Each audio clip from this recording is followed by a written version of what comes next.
to replace your quarterback. Now you're replacing one of your leading receivers. But that's the hard part, Tim. Well, lucky for them, they do have one receiver still that's pretty good in Ray J. Scott Harbolt, and so he, but again, now you can double team him and do some things. Yep. We'll go ahead and spotlight Galion here. They come in with that record of 7-1, 4-1 in the Mid-Ohio Athletic Conference. You mentioned, Tim, a week ago they gave up their first touchdown in 3 weeks. They shut out Pleasant and Highland in back-to-back weeks back on the 3rd and then the 27th there of September. 42 points and 35 points offensively. We saw that game against Highland. It was just pure dominance, especially defensively against that Highland offense. Well, that night we had them, they just swarmed to the football. And Highland, if I remember correctly, they did get over 100 yards of offense, but not till late in the game when Galion had a lot of backups in. Yeah, they went toe-to-toe with Shelby, so they're primed here to have a bye in the playoffs. And we're going to highlight Aiden Schmidt.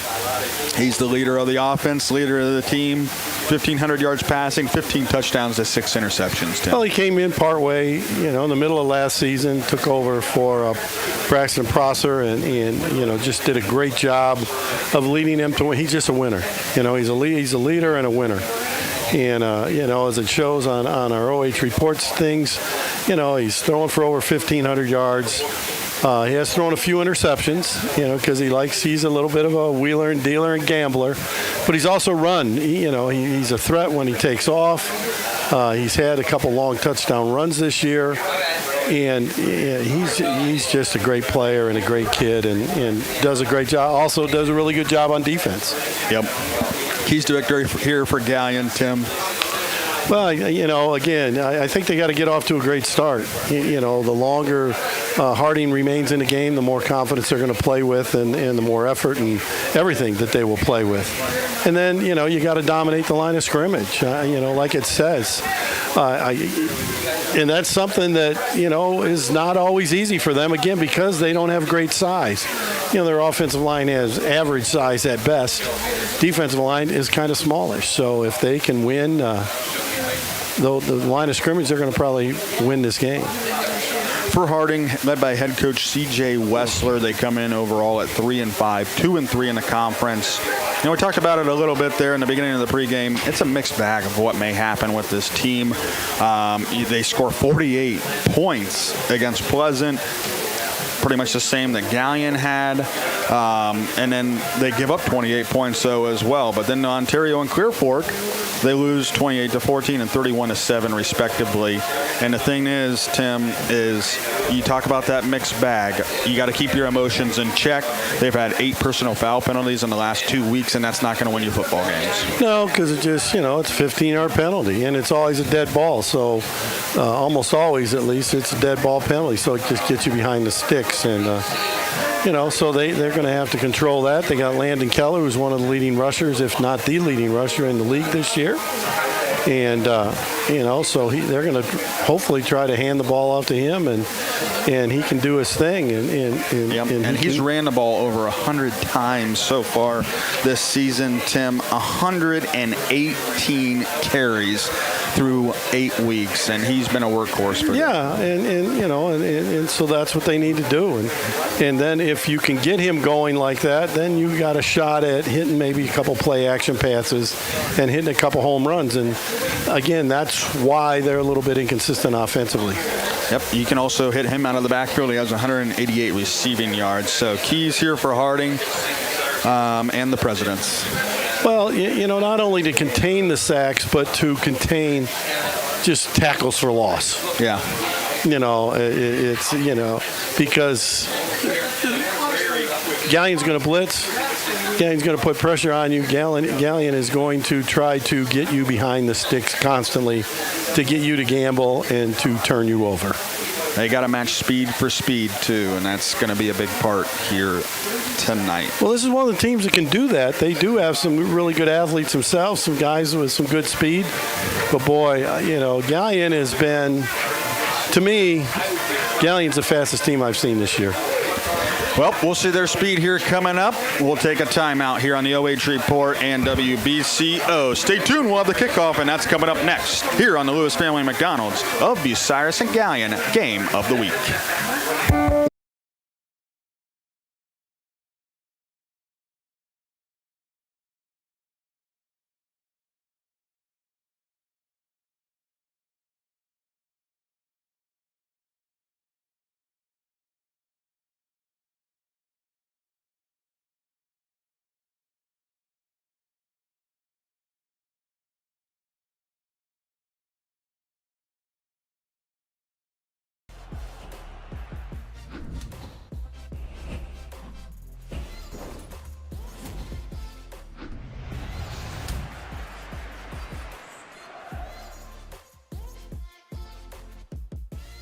For 25 years, the team at Spreng Capital Management has helped you and your family through times of economic uncertainty. This experience and knowledge has helped us to guide you through numerous economic cycles, making us qualified to help you through the economic turmoil of today. When reviewing your own economic plan, let us help guide you along the right path. Call us at 419-563-0084. At Spreng Capital Management, we are here to be your financial partner.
And we're back here on WBCO in the OH Report. Jared Moore and Tim Birie live here from Harding Stadium here in Marion, Ohio for the Galion Tigers and the Marion Harding Presidents. Galion coming in with a record of 7-1 overall, led by head coach Matt Dick, and Harding coming in with a record of 3-5 overall and led by head coach C.J. Wessler. He comes over from a Pleasant team a year ago, Tim, now taking over this Harding program and trying to kind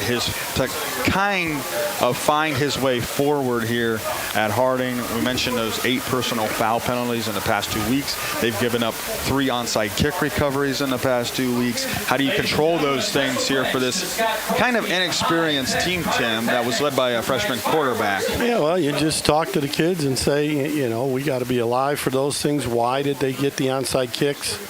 You know, was it, you know, the way they lined up? Was it that, you know, they don't practice enough against it with special teams? You know, whatever it might be, but they got to be ready for that. And the personal fouls, you just talk to the kids. You know, you're playing a game that's a collision sport. There's a lot of contact. You're trying to get your kids really psyched and try to get them to play physical and violent and all that kind of stuff. And yet, you know, then you got to control your emotions. So you got to do a little bit of everything. And, you know, the good thing is, though, for Coach Wessler, you know, that he got kids. You know, he got about 70-some kids playing football here or more. And so that's a start. And so I'm sure he'll get this thing going sooner or later.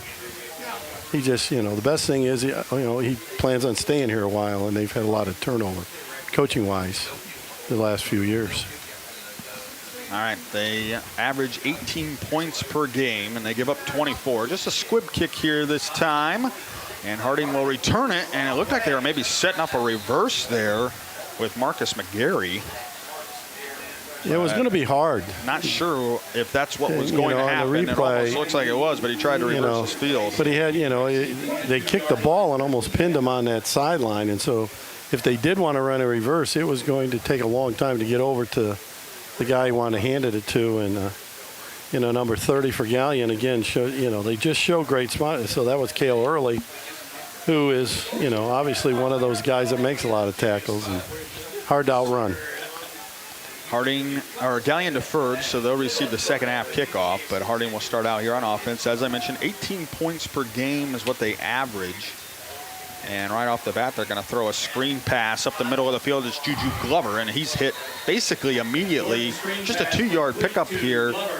And the first one in there was Trey Longwell, or excuse me, that's Cameron Kuhlman along with Dominic Capretta.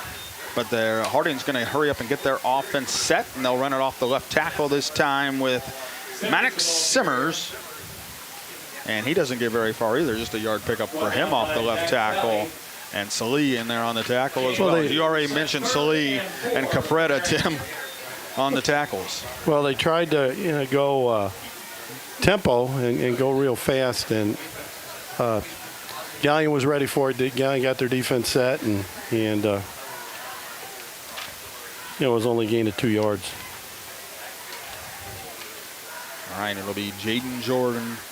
The 150-pound sophomore fakes the handoff, now rolls out to the right, stumbles a little bit, and then they're going to step up. He slips out of a couple of tackles, reverses his field to the left side, and he won't escape that one. And on the tackle for loss was Sam Evans. And, he tried to escape initially, got through a couple of tackles, but the speed of Galion's defense was able to corral him for a couple of yards lost. This will bring up a 4th and 9 and a punt. Well, it sounds like a broken record, but it's just that defense is very hard to outrun. And Jordan did a pretty good job of breaking a couple of tackles. Looked like he only had one more guy to beat, but unfortunately, that guy made the tackle.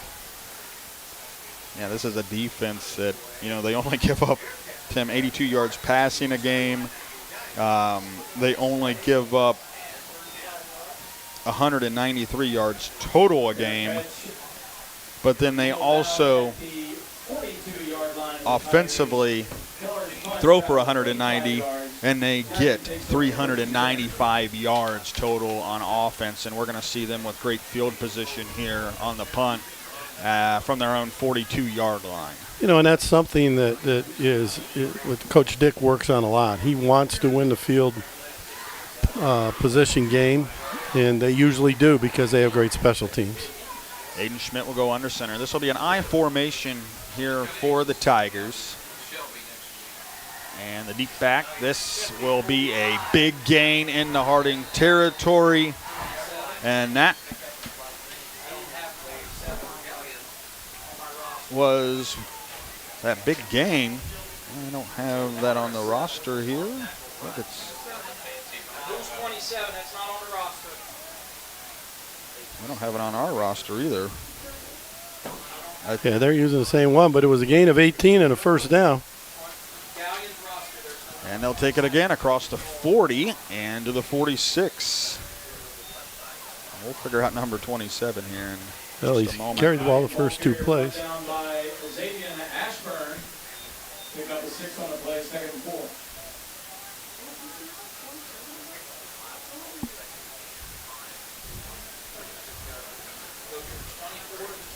Now they're in their normal spread look. And they'll take it off the right side this time over the 35 to the 33. Maybe we can, anybody on the OH report watching, if you know who number 27 is for Galion, it's not on our roster, and nobody in here really knows Tim, so. No, I have a feeling it's a number change. Yeah, I'd say. you know, because Stuckman's been hurt.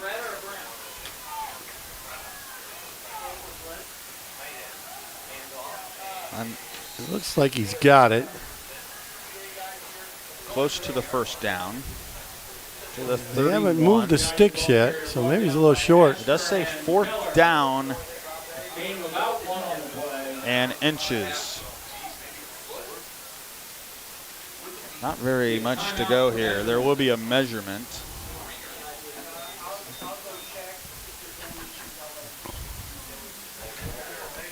Yeah, I don't know who number 27 is, but it looks like, it kind of looks like Stuckman to me, but it kind of looks like Stuckman, but he's listed as number 5. I'll find out at halftime. Yeah. If we don't have anything, I'll go down and find out. And they're going to say first down here, Tim, on the measurement. So he did get it. You think so? Who do they think it is, Coleman? Yeah. I don't know. Let's say Camden is Cam listed Coleman's as number usually third. 11, and Cameron is number 7. Coleman's usually 34. Is that what he is? He's number 11. Camden is, and then Cameron is number 7. Schmidt's going to throw this time, and we know who this is. In the end zone, Jacob Chambers. 31. Touchdown. 30 yards, Galion. Tim. We know exactly who number 0 is, and it's Jacob Chambers in the end zone. And he catches another touchdown pass here on the season. That is number 7 for him. And Aiden Schmidt with a beautiful pass to Jacob Chambers. Bobbled it for a second, but he ends up making the catch, Tim. Well, he's got that great speed and showed it off once again. And, you know, so they ran the ball. Get you to go to sleep a little bit and then hit you with the big one. And Braylon Beachy knocks in the extra point to give Galion a 7-0 lead. 8:10 left here in the first quarter. You're listening to high school football here on WBCO and watching on the OH Report. For 25 years, the team at Spreng Capital Management has helped you and your family through times of economic uncertainty. This experience and knowledge has helped us to guide you through numerous economic cycles, making us qualified to help you through the economic turmoil of today. When reviewing your own economic plan, let us help guide you along the right path. Call us at 419-563-0084. At Spreng Capital Management, we are here to be your financial partner.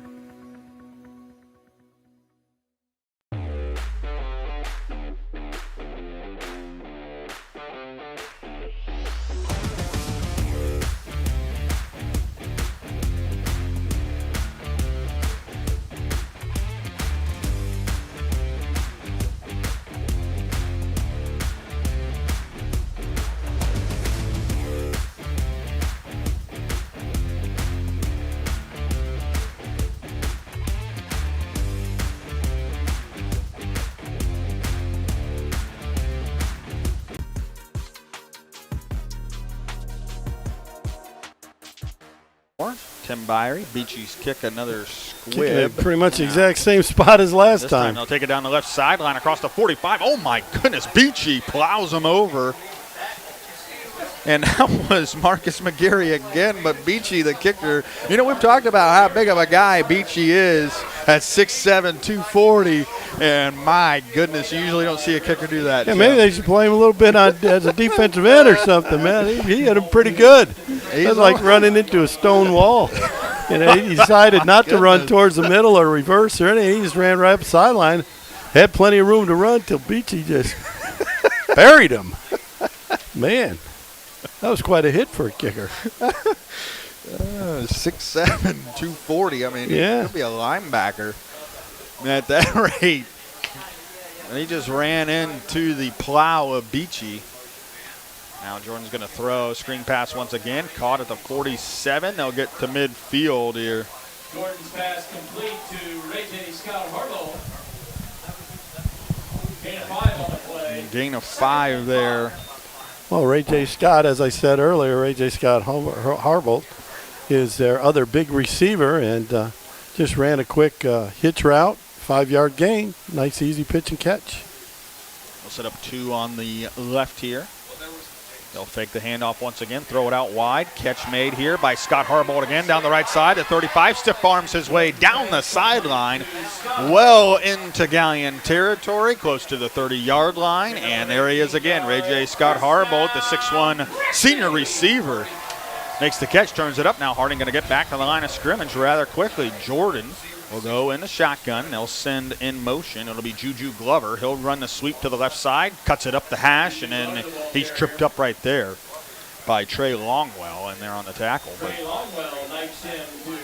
a loss of one there on the sweep for Harding, but you can see them starting to kind of find their groove here offensively, Tim, and going with tempo once again.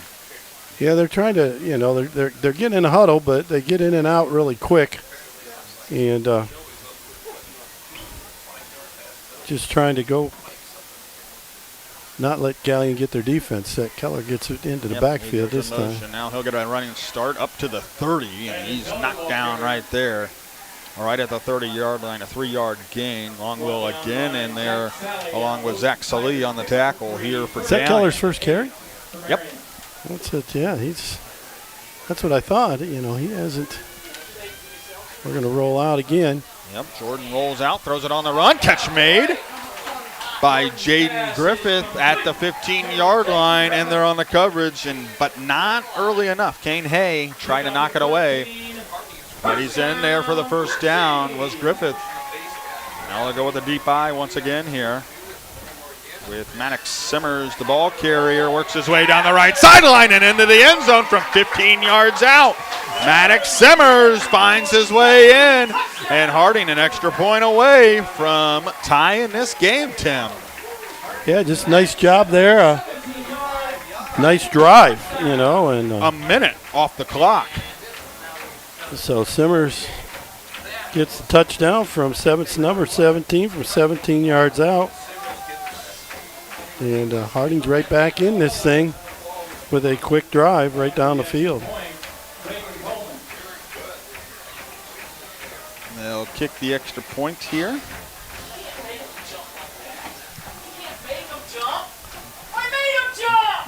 And we're going to have a whistle here and a flag down.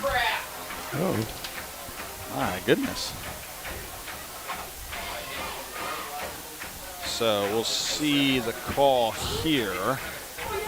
Well, I don't think they backed it up, Tim. They aren't doing anything so far.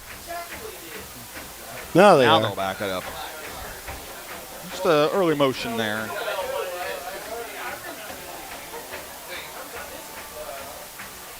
So Harding still an extra point away from tying this thing up.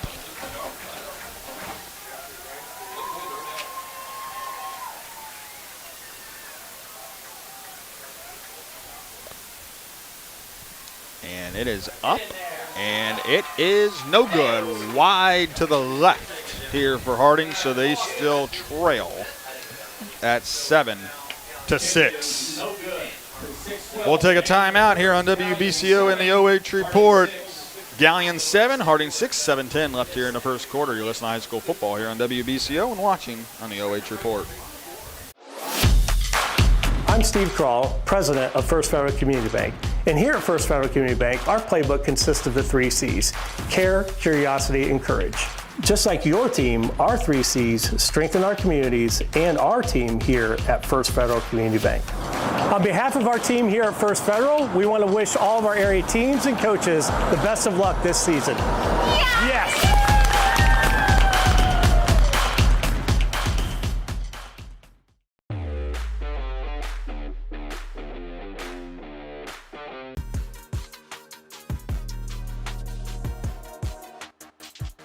Has been building pole barns since 1920.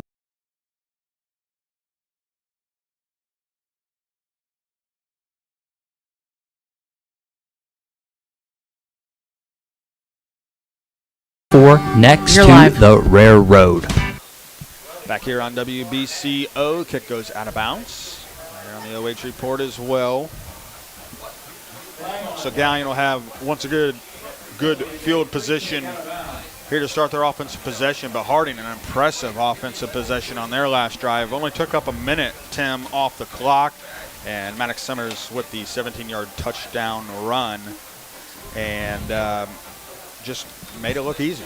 Well, they did a pretty good job of mixing the run and the pass, but Jaden Jordan just looking good right now. He's 4 for 4 for 39 yards and making it look pretty easy.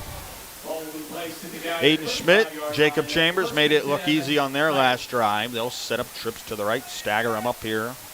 1st and 10 from their own 35, and Schmidt pulls it here, fakes the handoff, goes down the left side, gets out of bounds at the 45. Beautiful fake that time. Got a flag down there, though. They'll plant the running back, but it looks like this one will be coming back as well. Yeah, Jaden does a really good job of handling the ball. And we're going to back it up.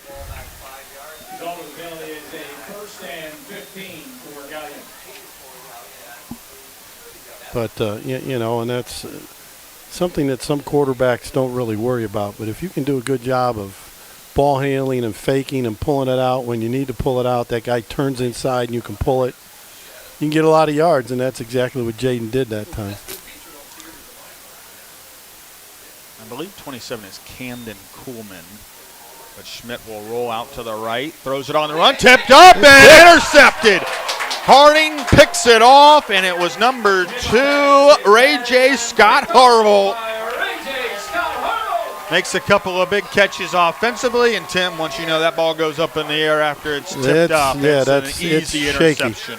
Well, Aiden rolled out that time, and like I said, sometimes he tries to squeeze him in where he probably would be better off just throwing it away or running it, but he's tried to squeeze that one in. It got tipped, and he's right there.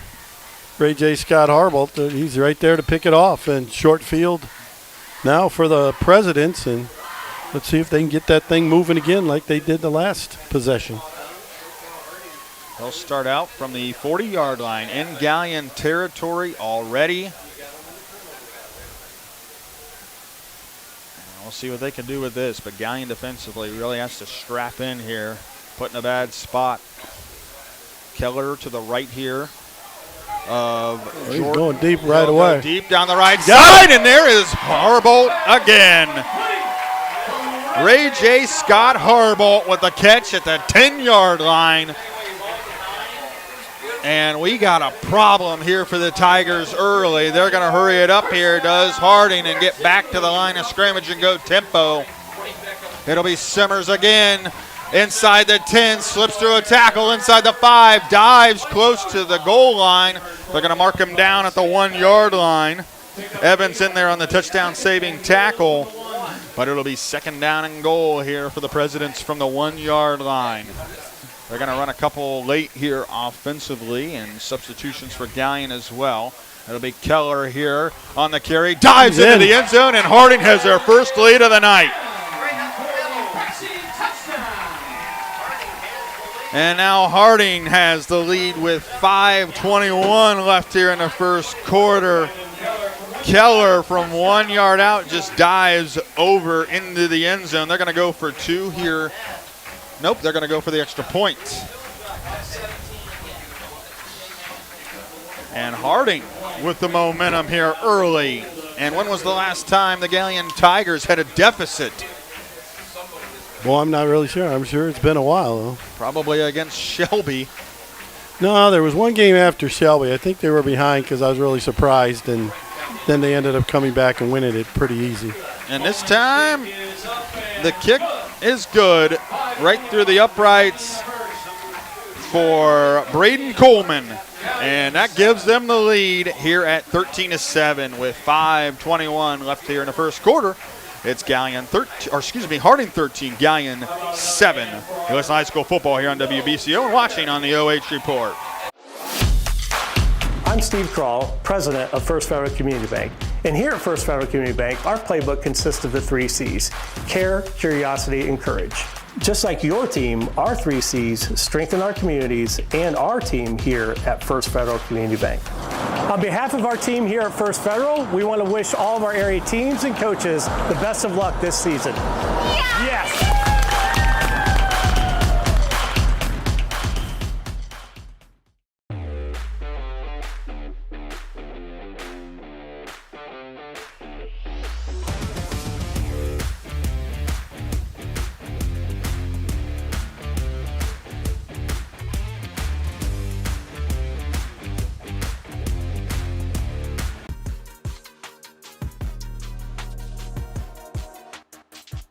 Yes, Reese Auto Sales. 5, Easy 4, to find in Marion 3, on Route 309, 2, just west you're live. of Route 23.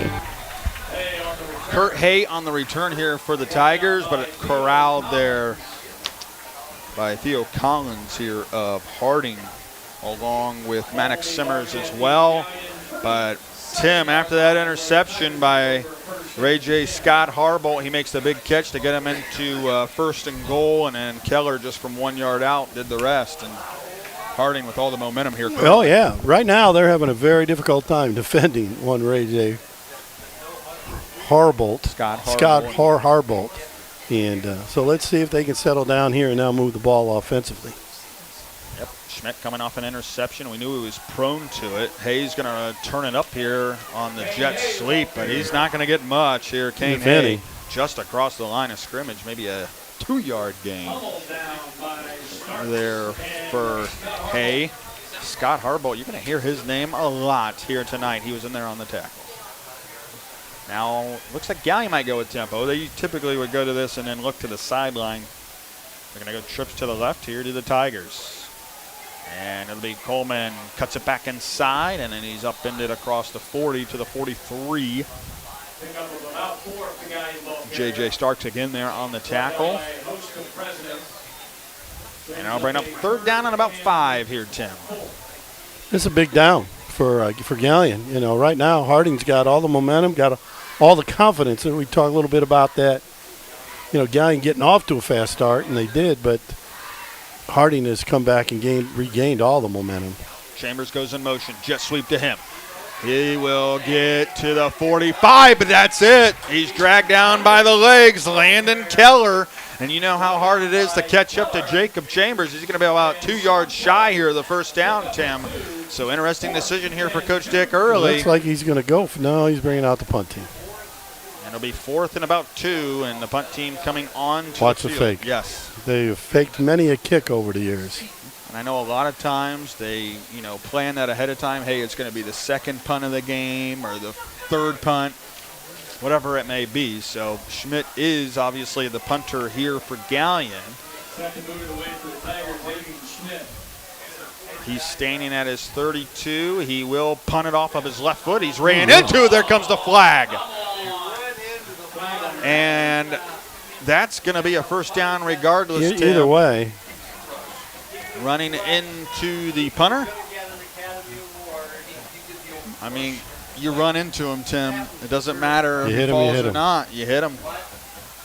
And it'll be a first down here for Galion. So, you don't fake it. And now they'll take advantage of it and get the first down. They'll have it right at midfield now. 1st and 10 here for the Tigers. And those are things, Tim, you talk about personal foul penalties. You talk about things like that. And it's just mental mistakes at that point. Well, yeah. Especially if you don't have pump block on, there's really no reason to run into them. You just got to pull up and, Aiden got hit and he flopped and got the call. You still hit him. But, you get hit. It's called running into the kicker. It's no longer a personal foul all the time. And a fumble. And this is this could be a situation where the ball doesn't lie, Tim. There you go. And the Presidents get their second turnover of the night. And they're going to have it in Galion territory once again. Once again, it's on the 4, and this is what leads to upsets, is you turn the ball over. And Galion's turned it over now 2 straight series. And, let's see if the Presidents come back and try to hit a big one right away. This is the Galion defense did not do a very good job on the quick change. Now let's see if they can do something a little better than the last round. They went to Scott Harbolt deep and went with the threat initially on the first play of the last drive, and we'll see if they do that again coming off of a turnover. Jordan will toss it this time, right side, and on the toss is Juju Glover, and he turns it up, and he's ran out of bounds. But a good gain on first down. Pick up a 4 there for Juju Glover. Kurt Hay in there. and also Camden Kuhlman in there as well. They just ran a little quick pitch, got the guard out in front of him, and Glover showing good speed, got to the perimeter, and got him in a nice situation here, 2nd and 6. All you got to do is keep gaining 4 and 5 yards and keep this drive going.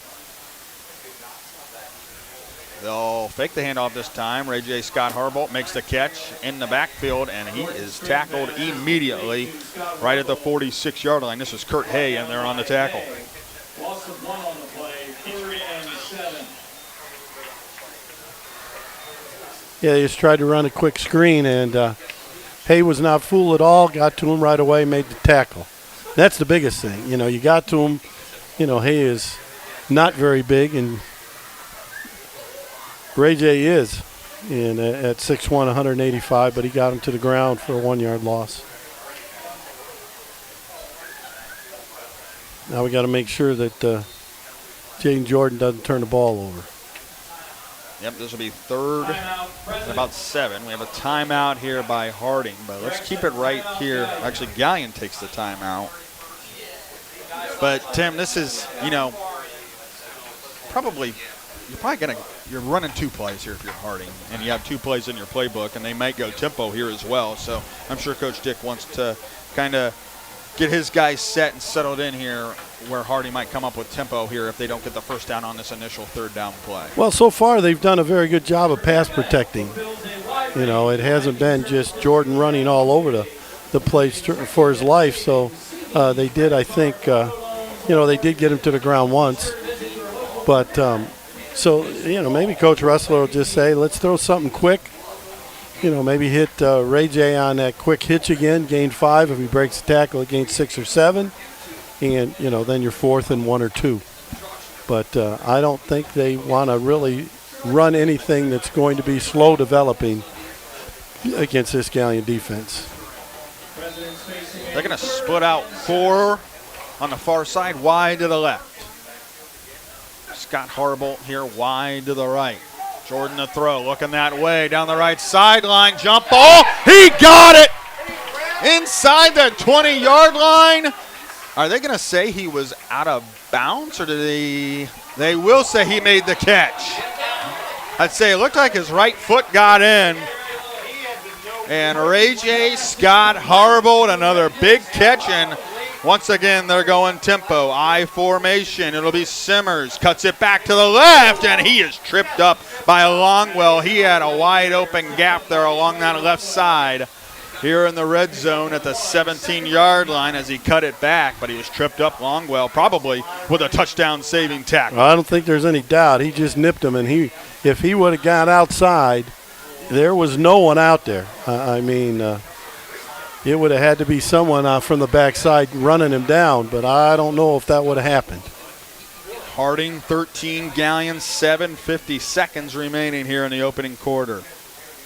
It'll be Jordan in the gun, empty set here for Harding. It's a QB draw, goes up the middle, cuts it back to the left, around the 5. He's still fighting it into the end zone, 17 yards out.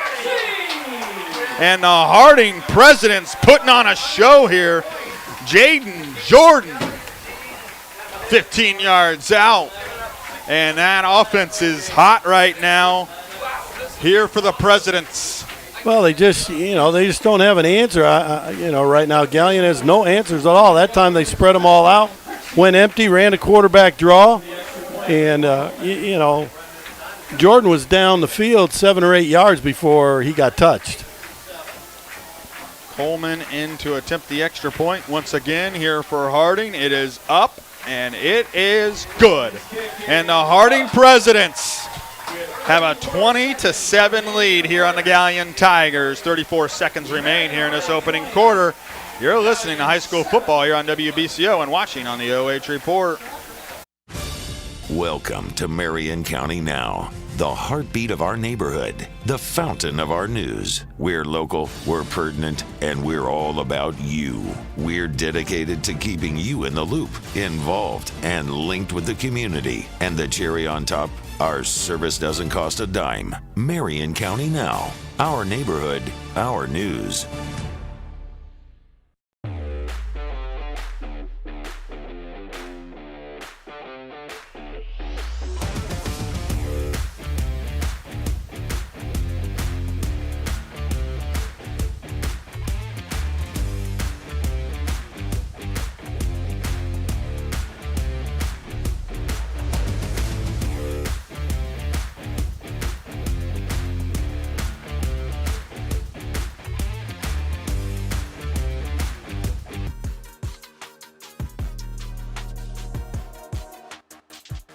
Galion, they almost they revert disaster there for a second. Tanner Lamb on the recovery there as it was touched by Galion on the kickoff return and then hit the turf once again. Well, right now you look at these two teams and the way they're just acting, you know. Here you got Marion Harding with a lot of pep in their step and a lot of emotion on the sideline. And Galion's still kind of like floating through this thing. They better wake up in a hurry here, yes. Tamer. They're going to find themselves down 3 scores. They trail it 20-7. Schmidt takes the handoff. He'll run to the right side, off the right tackle, spins around across the 35, down at the 37-yard line was Aiden Schmidt. So a nice run there by Aiden Schmidt, and they're going to have to get back into this thing offensively here. But defensively right now, they do not have an answer. And Tim, is it just as much as a matchup problem here for Galion so far? They really don't have an answer for Ray J. You know, they're just not big enough. Again, Schmidt pulls it. He's going to be met back at the 36-yard line. Brought down by Andrew Levette. Andrew Levette was there to meet him immediately. The 5'10 senior comes up to make the tackle for a loss. And that's going to take us to the end of the first quarter here, Tim. And do we have an upset in the making? We'll find out. It is Harding 20, Galion 7. We played 1. Stay tuned here on WBCO in the OH Report. This is Steve Ryan.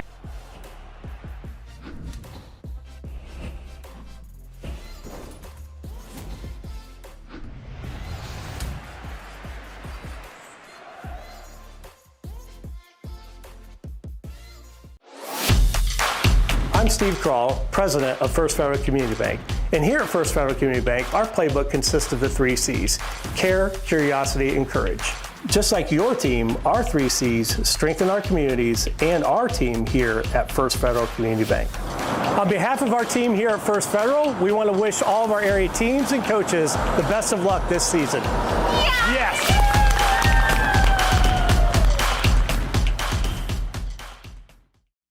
We are conveniently located and affordable with a variety of living.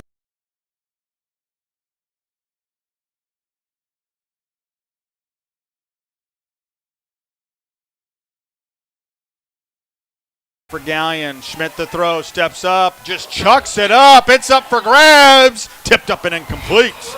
Back there on the coverage, Tremail Thompson-Reese. But risky pass, and if he makes that interception, Tim, he might be taking it back to the house. Yeah. A lot of room to run down the right side after that.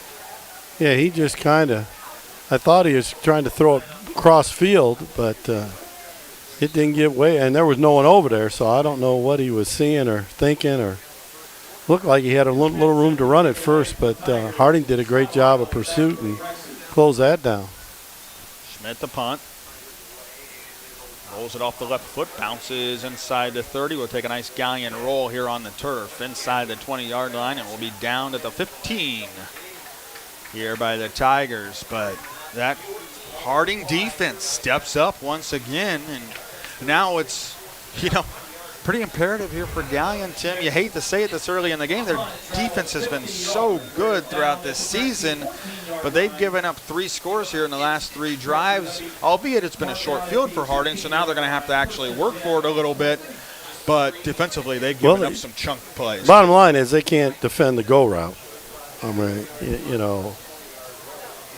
Ray J. Scott Harbolt is just running down the field. They're throwing it up, and he's just out jumping whoever is trying to defend him. Every time he out jump wins the jump ball. Yeah, he's only 6'1", Tim, but at 185 pounds, and he'll be set up on the far side, and they're going to run it around the edge here with Landon Keller, and dragged down by Sam Evans out of bounds was Keller. Along with Trey Longwell out there to shove him out. But a pickup there of 5 for Keller. But right now, tough run by Keller, and he kept sliding to the outside further and further and just pushed the pile a little bit. Gains 5 yards, so they're in business, 2nd and 5. He'll be in the gun. Keller will be to the right here on the hip. Now he'll shift to the left. Along with Jeffrey Wright to the right side of the line. Pressure coming up the middle. Jordan escapes it, steps up, gets over the 20 to the 25, and if they mark it right there, he'll have enough for the first down, and he does indeed. Slee in there on the tackle, but not before Jaden Jordan gets the first down here for the Presidents. Well, they did a good job of keeping it from getting to the perimeter, but then they had no one up the middle to make the tackle. You know, it looked like he was going to escape outside. Capretta did a pretty good job of turning it in, but there was no one there to make the stop. 6 first down for Harding. They're going to throw. Screen pass here to Scott Harbolt. Turns it up. Scampers his way to the 30-yard line, and another 5-yard gain offensively here. They're going to go tempo once again. They'll set up Simmers here off the right hip of Jordan. 2 wide to the left, 1 lone receiver wide to the right. Simmers takes it up over the 30, and then he's chopped down right at the 32. Pullman along with Longwell in there on the tackle. Now it's 3rd and 3 here for Harding. This Keith key third down right now. They got to get this stopped and force Harding to punt. And 9:40 left here in the first half. Harding with a 3rd and 3 from their own 32-yard line. Gun, and they'll run the screen, and it's tipped up, almost intercepted. Capretta, is that Capretta? Capretta, yeah, got his hands on it. And a risky pass on the screen there intended for Keller. Yeah, Capretta just read it the whole time. He is standing right there. Unbelievable. The easiest pass probably you would think that Jordan had to throw is his first incompletion. They just read it beautifully, like you said. They brought the pressure initially, and then Capretta, as you said, read it, and he was able to step back and almost pick that thing off. Kane Hay will be back deep to receive this punt. And they better block because Galion also blocked a lot of punts. So from the 32, and he barely gets it away. Hayes going to let it roll. Going to get a good one. Inside the 20, and it will roll sideways out of bounds at the 19. But Galion defensively does their job there, Tim. Yeah, absolutely. Now, don't see force them to a 3 and out, but Harding picks up at 1 first down. They're able to get a nice punt off and reverse the field. But, yeah, they did a good job of flipping the field back. And so Galion got a long ways. But they've really not done a whole lot. Their last 2 or 3 possessions have ended up in 3 and outs, or turnovers. Yep, 2 turnovers so far here for the Tigers. And, you know, you talk about upsets, Tim, and things like turnovers are what kill you. Harding may have to play a perfect game, and so far they have. They certainly have. They'll run the sweep out here. It's Hay, turns it up. There's a flag on the play. Kane Hay on the carry. Got a couple of yards, but looks like Galion's going to get called for holding.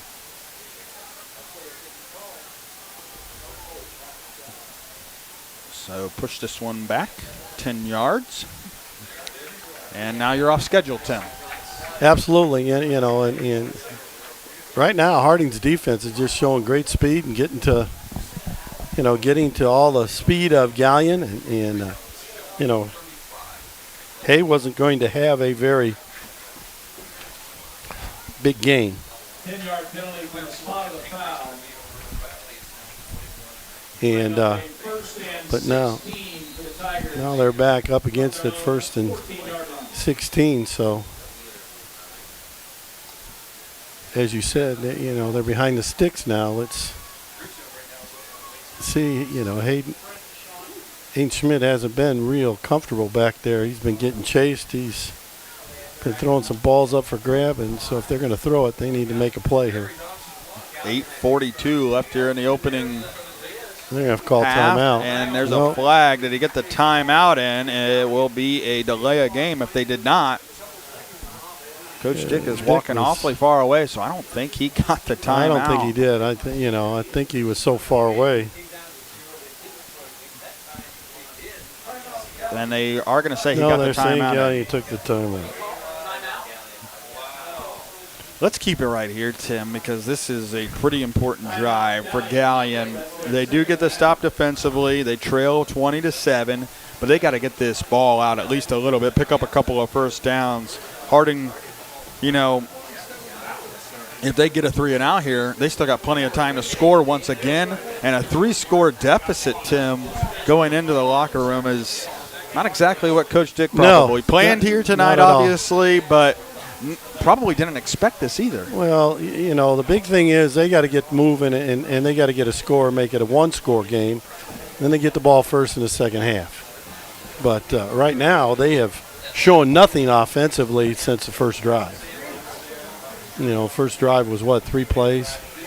Yeah. You know, and then hit the pass to Chambers. So they haven't done anything. And, you know, they're playing with 2 deep safeties, and you know, they got people off the ball, but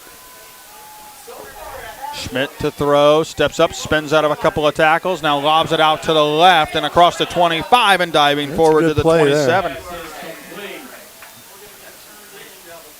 I still think it's Stuckman out there, Tim. Is it Stuckman or Coleman? I think it's Stuckman. Because there's a number 7 and a number 11, and the Coleman's are both of those numbers on the sideline. So maybe Stuckman changed numbers to 27. I mean, and I said it first. It does kind of look like his stature back there as well. And this time he's going to be I don't think he stuffed. got it. I don't think he got the first down at all. He didn't get anything.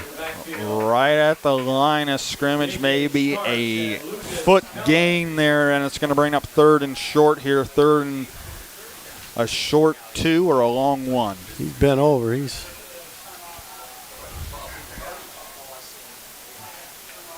No gain on the play.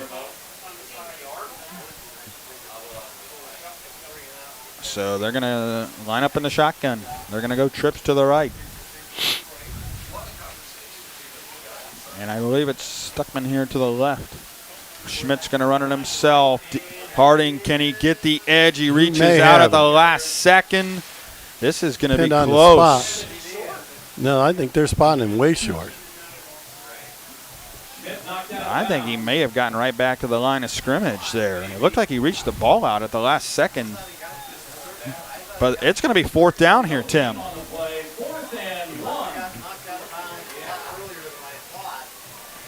Yeah, I thought, you know, but geez. He looked like the guy that spotted it was no, I didn't think was not anywhere near the sideline. So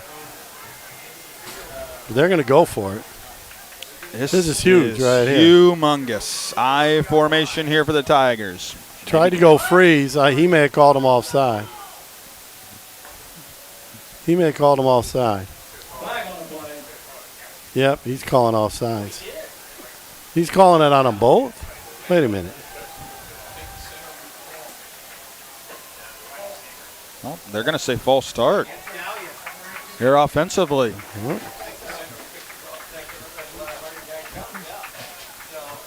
So now you got to punt, right? I mean, yeah. They try the hard count there. Yeah, they went freeze play, and I think they said the wide receiver flinched.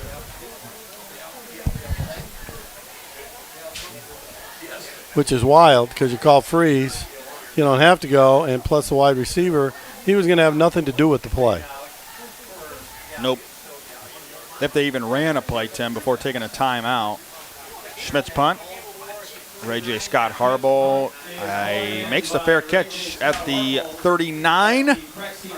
So Harding with another defensive stand. And now they'll have it 1st and 10 from their own 39 with 6:50 to play here in the first half. And they lead it 20-7. So, you know, again, it's time for Galion to step up defensively, and they're going to have to get another stop. Well, and they really could use a 3-and-out, so they have a little bit of time to, if they get the ball back, that they'll have a little bit of time to get it, you know, to have a chance to score. But Harding's punted the ball pretty well. Their punter's been pretty good, so, you know, it's really important that they probably get a 3-and-out. They're going to go quads to the left. Scott Harbaugh wide to the right here for Harding. Jordan to throw and looking for his main guy there in Ray J. Scott Harbaugh, and he throws it wide of the mark. Would have been a first down, and he made the catch at midfield, but it's incomplete. Second down and 10. They're sending Scott away from, they're putting quads to one side and putting him on the other side, so he's basically one-on-one over there. And so far, he's won them all. He was open there. It was just an errant pass by Jordan.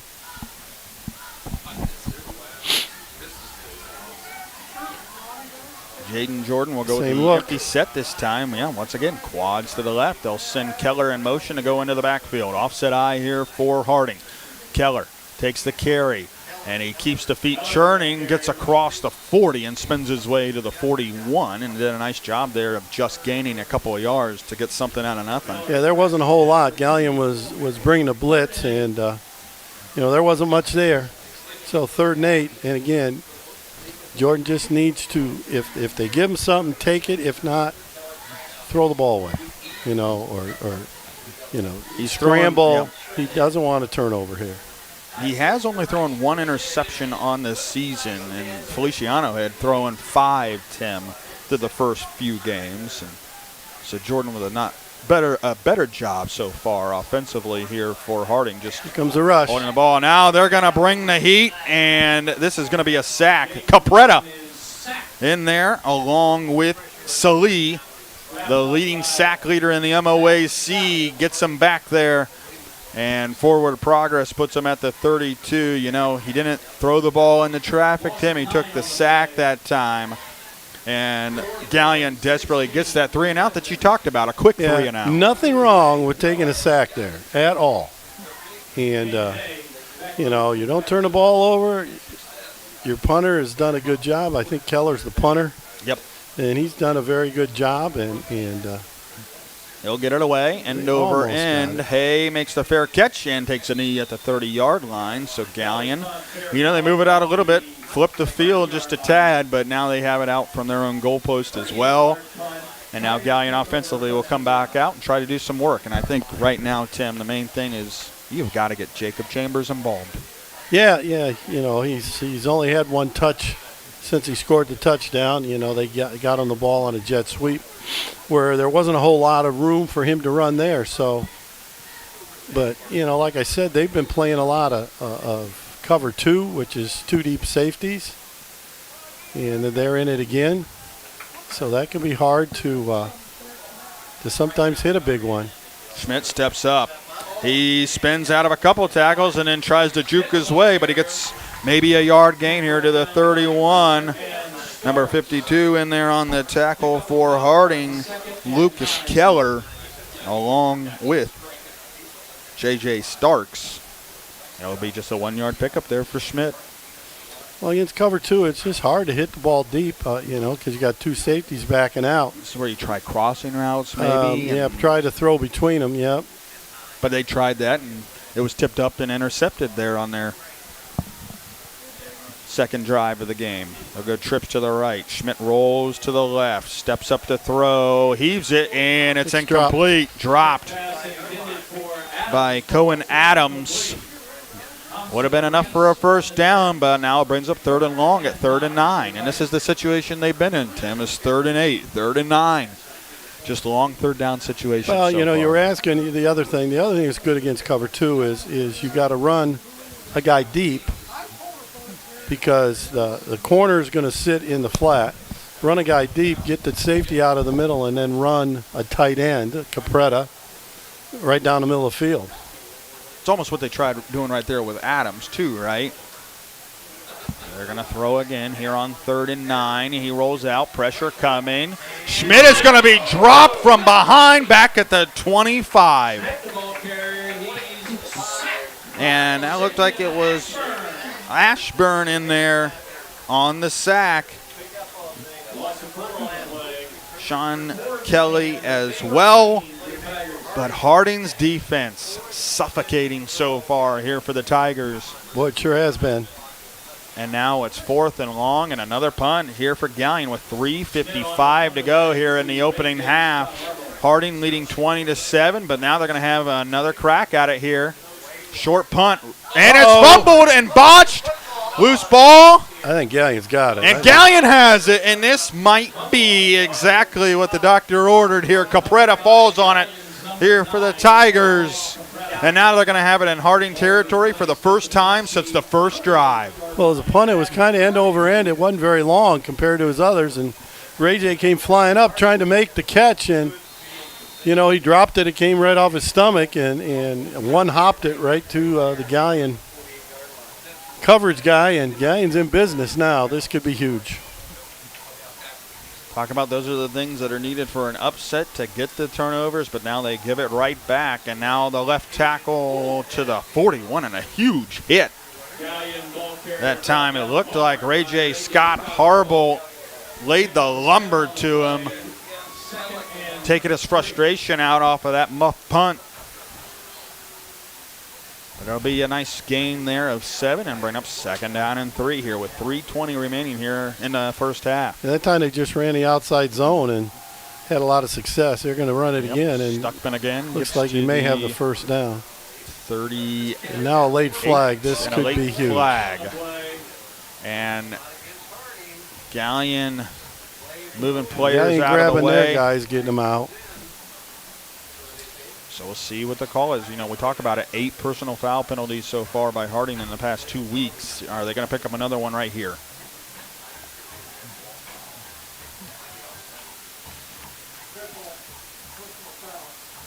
Yep. It'll go against Harding's Kavion Norman. So the personal foul will put this deep into Harding territory now. They already picked up the first down, but now they're going to have it at the 22.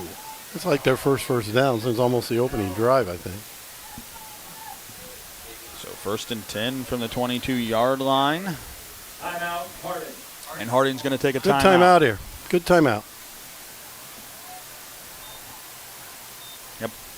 With 3:04 left here in the first half, and head coach C.J. Wessler takes the timeout, Tim, and like you said, much needed just to kind of cool your guys off, but reset defensively. You've been playing so well. Well, they cooled him off really well because they just took him out.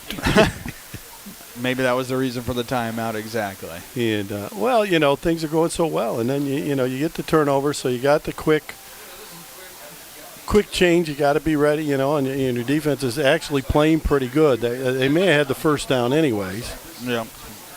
At worst, it was going to be 3rd and 1, but you can't have that penalty and just give them free yardage. Harding with the 20-7 lead, but now Galion with a 1st and 10 from the Harding 22-yard line, and they scored on their first drive of the game, 10, but have been really shut down ever since. You mentioned, I think this is their first down since that first drive.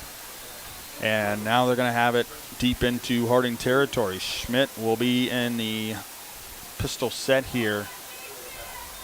With Stuckman to his left. He'll carry it that way and gets over the 20-yard line around the corner and shoved out of bounds around the 15-yard line. Shoved out of bounds, gain of 8. 2nd and 2. But a solid gain there and gets them down to 2nd down and 2. Yeah, I think Galion thinks they found a little something. They've run him, if it is Stuckman, they've run him 3 times in a row, and he's gained good yardage. Just running him off tackle. 2:58 left here in the first half. 10 seconds on the play clock, and they'll run it again and get the first down inside the 10.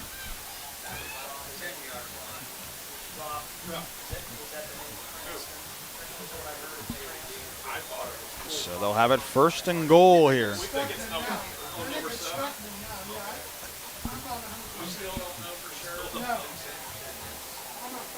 But 1st and goal here for the Tigers. 1st and goal from the 9. They'll run Cale early in there now, once again in the pistol set. He'll get it. And he is dragged down immediately. I don't think there's a whole lot there. Xavion Ashburn in there to meet him at the line of scrimmage. 2nd down and goal now from the 10. No gain on the play. And this is where you have to convert once you're in the red zone, Tim, and it's a little bit harder because you're 2nd and goal from the 10. So 10 yards to go till they can find pay dirt here, and clock ticking down. And they don't need a field goal. They need a touchdown. Exactly. I mean, they have the weapon with Birie, but, yeah, you're right. They need a touchdown here to get that momentum back, and they're going to have the ball to start the second half as well. Hay takes it around the edge, gets to the 5, and he's dragged down from behind here by J.J. Starks. Hay, the ball carrier. Landon Keller in there to trip him up as well. But clock under 2 minutes now here in the second quarter will bring up 3rd and goal from the 5. Well, Galion's not going to be in a hurry because they don't want to give it back and let Harding try to hit a big one before the half. They just like they have 2 timeouts left. If they can just score here. It'll be Kane Hay next to Aiden Schmidt in the shotgun. They'll fake the handoff to them. Schmidt rolls out, lobs it across the middle, and it's incomplete. I think it's trying to hit Capretta. Broken up there by Landon Keller. Capretta was the intended receiver. Scott Harbolt was the one to break it up as well. And now it's 4th and goal here, Tim. Yeah, it was just kind of a flood pattern, and they had Chambers clear some guys out, but they could be pump fakes that and then throws it across again. He probably finds him in the back corner, and they also had Cameron Coleman out there. But Scott Harbolt peeled off of his guy and Coleman and tipped that pass away from Dominic Capretta. Yeah, I think, he easily could have, like you said, hold it maybe another step and hit Coleman, and it probably would have been an easier pass. So a timeout here by Galion. That's our last timeout here of the half, but they don't need to take them into the locker room as they trail 20-7. 1 minute and 17 seconds. Well, they may be left talking here in it the first over half. and seeing, maybe they're going to kick a field goal, to get them within 10. I mean, either way, you're still within 2 scores, but it's a little bit easier to get back into the game with a field goal and a touchdown. But I think they're going to go for it here. I don't see Birie in the huddle. I think it will be interesting to see what they run. They have that throwback screen to the tight end. Maybe you try to hit Capretta on the backside. And maybe, they could sprint out to the right and throw it back to the left. Harding's done such a great job of pursuing the football, they might over-pursue and forget about Capretta. So if he rolls out away from a tight end, and there it is. Kind of the same formation. He's on the left side. You got Capretta over there to the left. If he flips the back and rolls this way. Nope, they're going to just throw it, and it's caught. There he is again, Jacob Chambers. You know what? When in doubt, go to your star receiver. They go to Chambers, and he'll find the end zone once again for the second time tonight, this time from 6 yards out. And Galion within a score at 20-13, and they'll bring in Birie here to kick the extra point. Believe it or not, that's our first score here the second quarter. Big score for Galion, gets them back in this thing a little bit, and as we keep saying, then they're going to receive to start the second half. Kurt Hay will hold. Bichie's kick is up, and it is through, and it is Harding 20, Galion 14, 1:12 left here in the first half. You're listening to high school football here on WBCO, along with watching on the OH Report. He's going to send a line drive down the field. It'll be fielded on the bounce. That is Schieffer. Schieffer finds a hole at the center. Schieffer turns on the burners. Schieffer could go. He's at the 50, 45. He's got one man to beat. Schieffer with the ball in his left hand. He's going to take it to the house. Whitford opens up the second half with the kick return touchdown.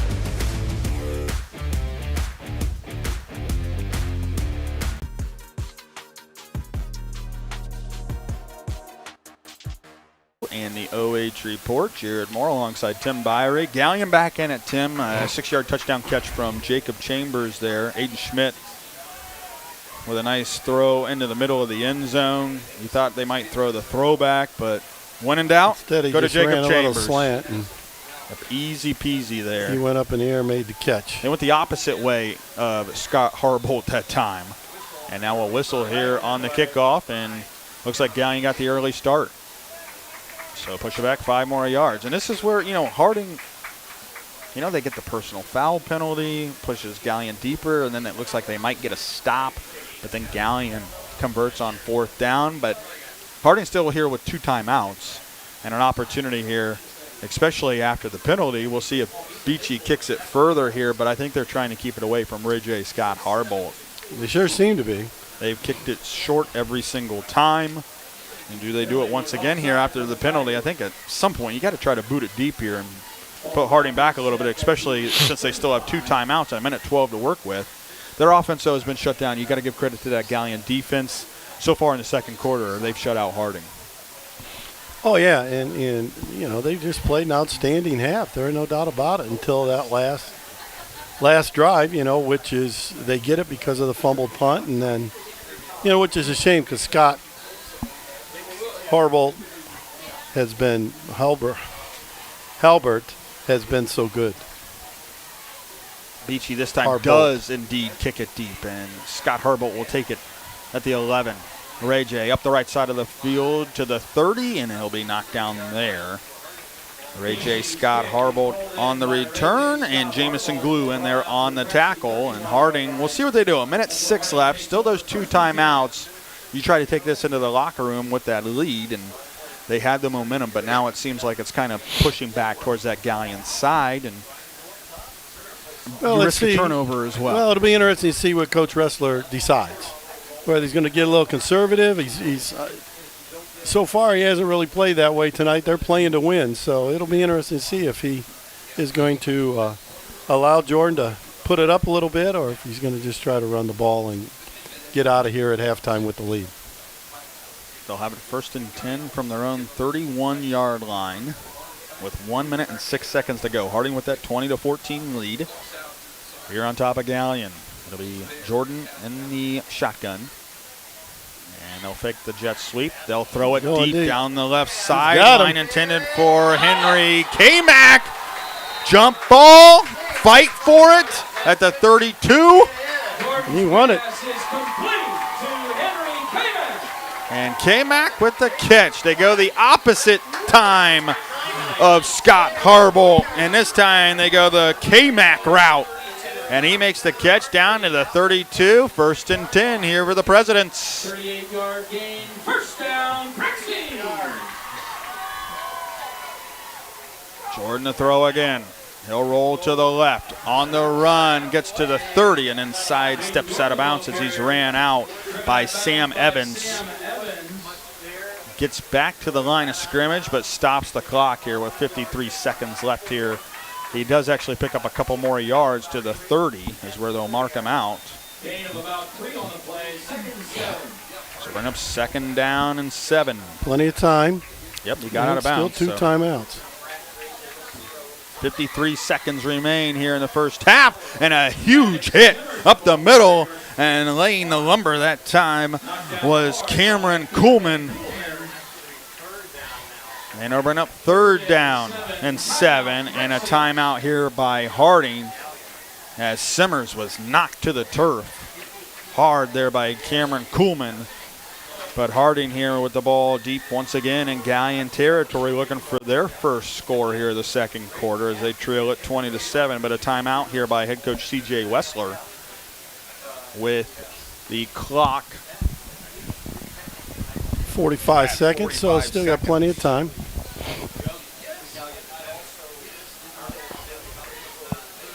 So 45 seconds remain here in this first half, and it's going to be 3rd down and 7, Tim. And obviously, you're looking for 2 plays here once again.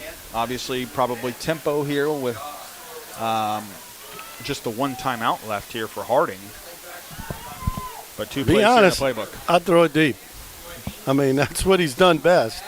The shorter stuff is where his incompletions have come, boy. But he's been throwing the deep ball very well. Don't find yourself in a short field, but he's going to run the QB draw. draw and get to the 25. Looks like that to the 25. He's going to be shy of the first down or bring up 4th down and 2. 30 seconds remain here in the first half. He's going to run it again. Runs it again. He will be stopped by Evans. It's going to be close. He was pushed back by Sam Evans with a solid tackle to drive him back into the turf, and they're going to say it's enough for the first down. 8th first down. But Evans with a nice tackle there because it looked like he was going to go for more, Tim. Can't believe they're still running the clock. 17 seconds. It starts again on the whistle. They'll throw it across the middle. High throw, picked off. This is Kane Hay. Kane Hay with a return back to the 20-yard line.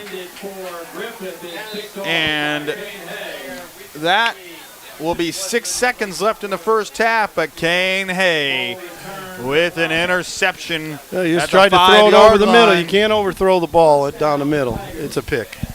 You can overthrow it on the sidelines, but you cannot overthrow it over the middle of the field. And Kane Hay with the interception. And more than likely here, Galion will take the knee and head into the locker room with a 20-14 deficit. With 6 seconds left here in the first half. They're going to go under center. Looks like they still may run a play. They're going to throw. Schmidt steps up, spins out of a couple tackles, back at the 10, and he's dropped. Back at the 5-yard line. And that will take us to the end of the first half, where Harding with a commanding first quarter. Galion trying to claw their way back into this one. Do we have an upset in the making? Galion will have the ball to start the second half, trailing 20-14 here at halftime. So we'll see what Coach Dick's message is in the locker room. Obviously not happy, but that second quarter effort by the Galion Tigers really gives them a chance to kind of try and get back into this game. They have indeed, after a 6-yard touchdown pass to Jacob Chambers. He caught the first touchdown pass of the game as well to make it 7-0 Galion, but then Harding would storm back. Summers with a 15-yard run, Keller with a 1-yard run, and Jordan with a 15-yard touchdown run as well. And Harding with that 20-7 lead here at halftime. Stay tuned to the OH Report here for the bands and the halftime show. Galion on the field first here for the halftime show. Stay tuned to WBCO to the ONN halftime report. And Tim and I will come back and recap the first half, give some stats and our thoughts as well. Once again, our score here at halftime is Harding 20, Galion 14. Stay tuned here at halftime. You are listening to the Lewis Family McDonald's Bucyrus and Galion Game of the Week here on WBCO, along with watching on the OH Report.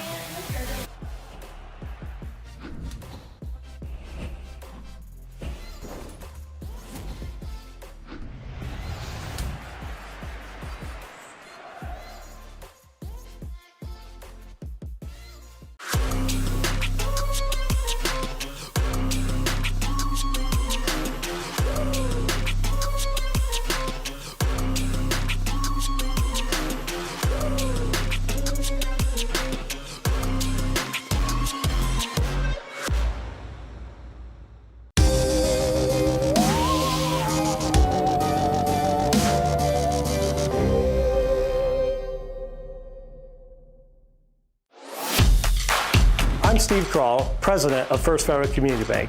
And here at First Federal Community Bank, our playbook consists of the 3 C's: care, curiosity, and courage. Just like your team, our 3 C's strengthen our communities and our team here at First Federal Community Bank. On behalf of our team here at First Federal, we want to wish all of our area teams and coaches the best of luck this season. Yes!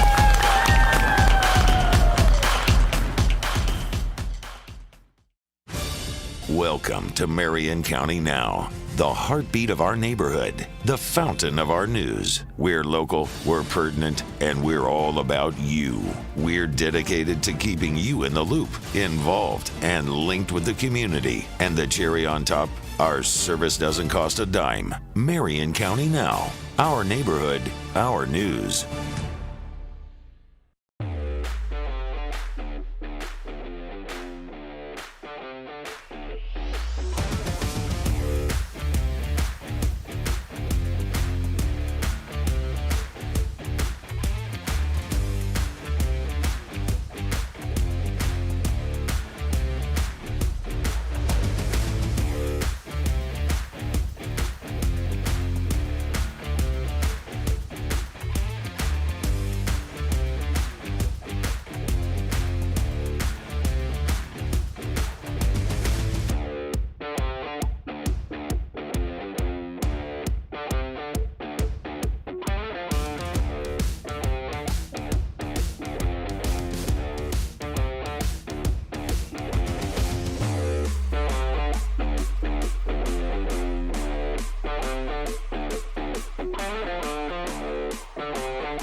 And on behalf of the OEA's 100...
We have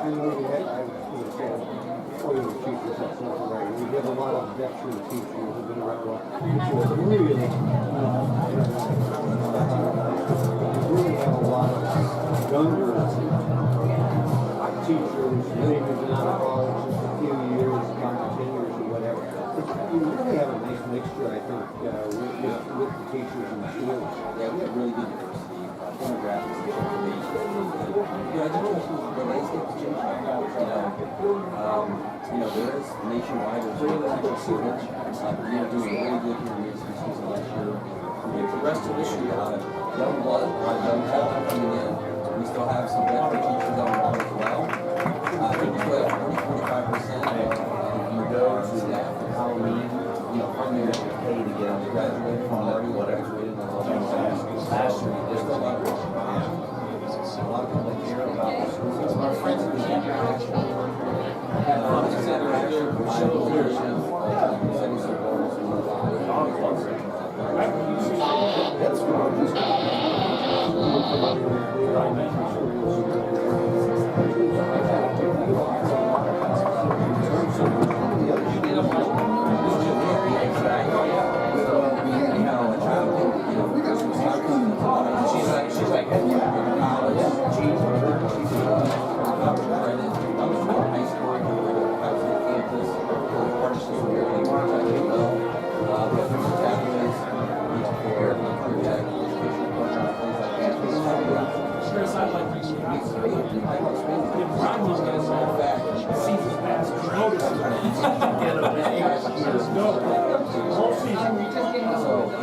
She doesn't come with us. That's the good thing.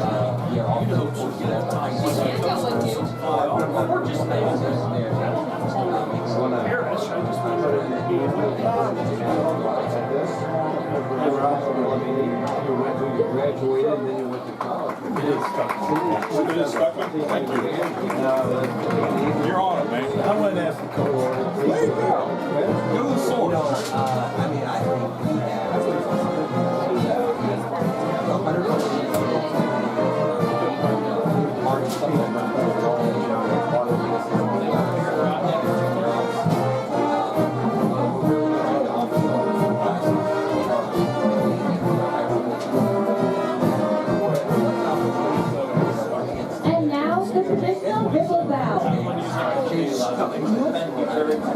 think we have 5 minutes. There's so much opportunity for kids. The Galion Tigers marching band would like to wish all the student athletes at both teams the best of luck during their fall season. Let's go Tigers! 5 is 27.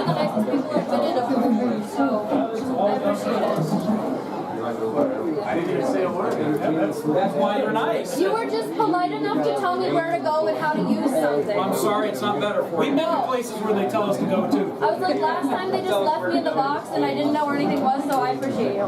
Have a good night. You too. A lot of good things to know. We are really excited. Talk about our academic. We're so excited about progress we're making. As you mentioned, our girls tennis team, this was supposed to be, we won the NYC a year ago. We lost that on rebuilding it. They came back and show us nobody thought that was right. Good coaching, right? This year's team, you got 500 men of this career. And what we're going to do with the team is to rebuild here. And we look at kudos to them. We're just happy to have you. Harding, so we're to keep them as long as we can. The other thing that we hired a great coach. The football team here is one win a year ago. We've been in almost every game. And we easily have 5 wins right now. Ladies and gentlemen, please welcome to the field the 2025 Marion Harding Marching Band. Under the direction of David Partman and Ben Weaver, this year's show entitled Tough City Grind will explore the story of a city through time, its industrious past, its proud and thriving present, and hopeful vision for the future. The Harding Band is under the field leadership of drum majors Ainsley Butler and Sierra Sturm. Featured musicians are Reagan's Way and Jacob Adams. Please sit back and enjoy the decorated, celebrated Pride of Marion, Ohio, the 2025 Marion Harding Marching Band.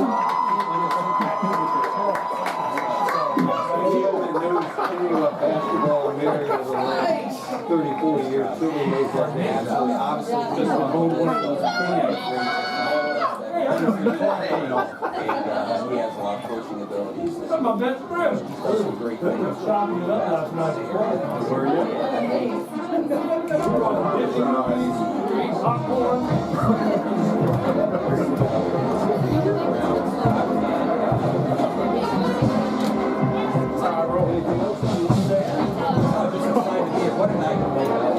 Farms. We've got fireworks in the background. We got the band playing at halftime.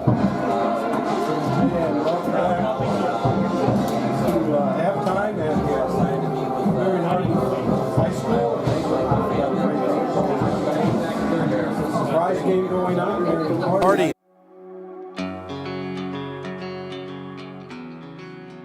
Tigers, and it's been a great night so far for the Presidents, and they've done a great job. Some halftime stats. Harding had 8 first downs. Galion had 5. Harding rushed the ball 61 yards. Neither team rushed really well. Neither team's got 4 yards a carry.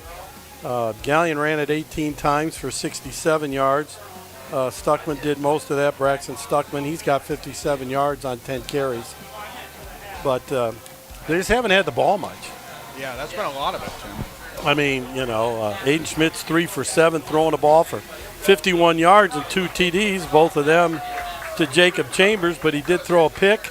Gallion's also had a fumble, and Gallion's only had 2 penalties for 15 yards, and Harding's had only three for 25 yards, but one of them was that big personal foul right there that kept Gallion's drive alive.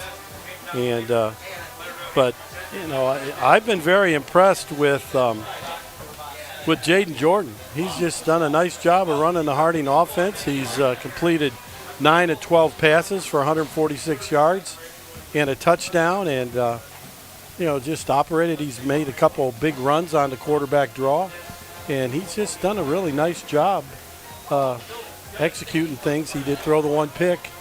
And then, it's funny, the 2 guys that have, hurt Galion the most also have created the 2 turnovers. Mm-hmm.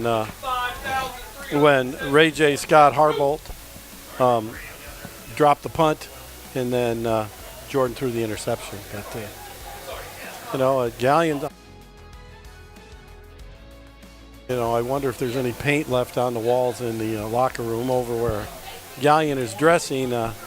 They may have gotten a pretty inspiring talk at halftime, I'm guessing, and we'll see how that works out with Galion receiving to start the second half, and hopefully for the Tigers they can get something going. For the Prez, they can keep shutting them down because they've done a great job of that pretty much throughout the first half. And that second quarter, Tim, Galion gave up a lot of chunk plays defensively, as you mentioned, to Ray J. Scott Harbolt. They gave up a big one there to K-Mac there at the end of the first half, but they hold defensively. That was kind of the story there of that second quarter. They gave up some yards, they gave up some plays, but they didn't give up any scores in the second quarter. And that's what has kept Galion in this game, because they could have folded defensively, gave up a lot more points than they did. All of 20 of Harding's points came in that first quarter, Tim. And that's where Galion kind of clawed back in the game was. They buckled in, buckled down, got some stops in that second quarter. Well, like I say, absolutely, and they just hung in.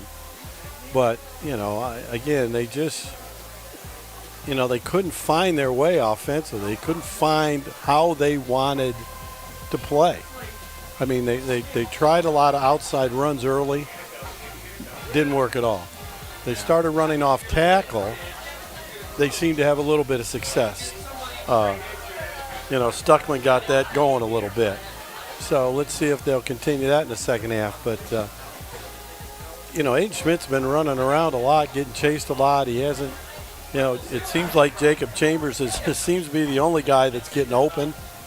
And, Coleman, either Coleman or Stuckman, I don't know. One of them, I think it was Stuckman caught a pass. Yeah.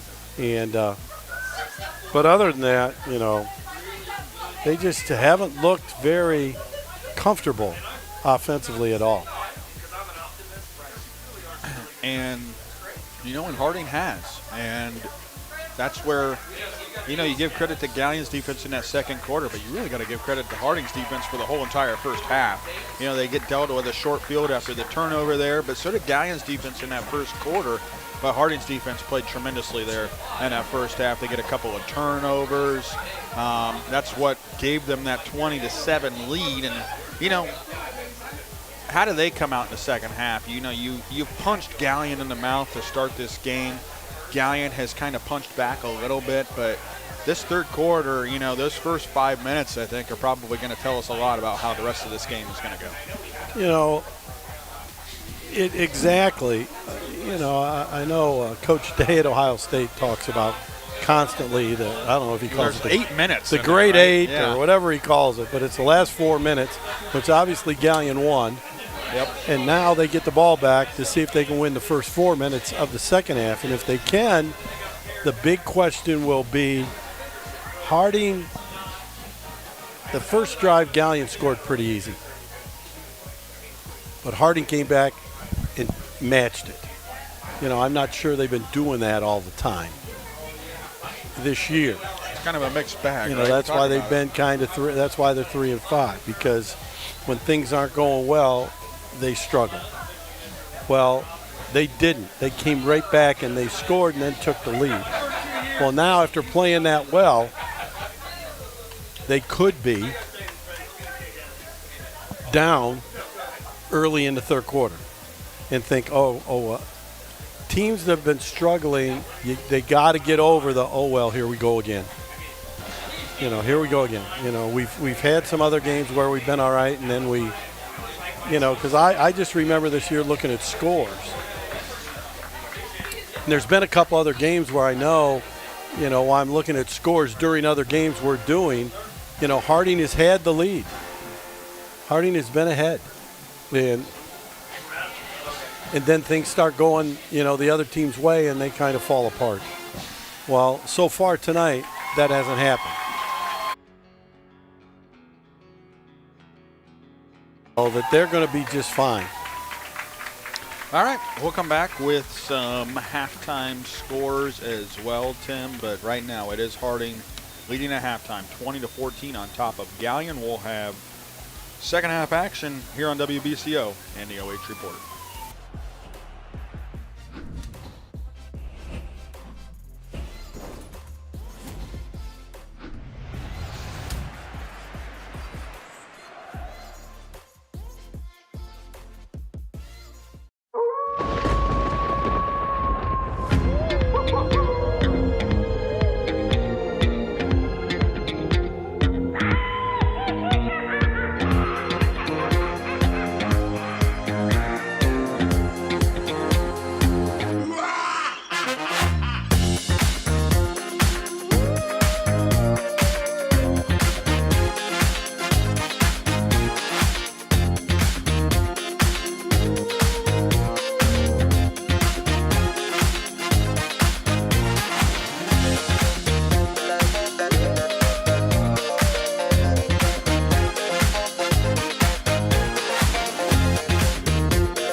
For 25 years, the team at Spreng Capital Management has helped you and your family through times of economic uncertainty. This experience and knowledge has helped us to guide you through numerous economic cycles, making us qualified to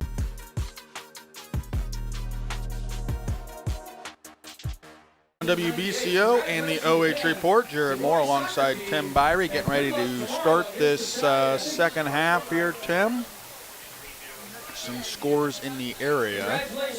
Lexington on top of Madison 42-3. Winford with a big lead on Buckeye Central 48-0. They got a bit of a surprise there. They got the win last week against Bucyrus, and they really come out strong here. So Coach Skidmore must have something brewing there at Winford. Perkins on top of Huron 28-0. Glen Oak leading Mansfield Senior at 9-6. Shelby continues to just dominate, and Tim, they may be state champions when it's all said and done. They very well can do it, that's for sure. They lead 55-7 on top of Pleasant. Bucyrus trails Seneca East 41-0.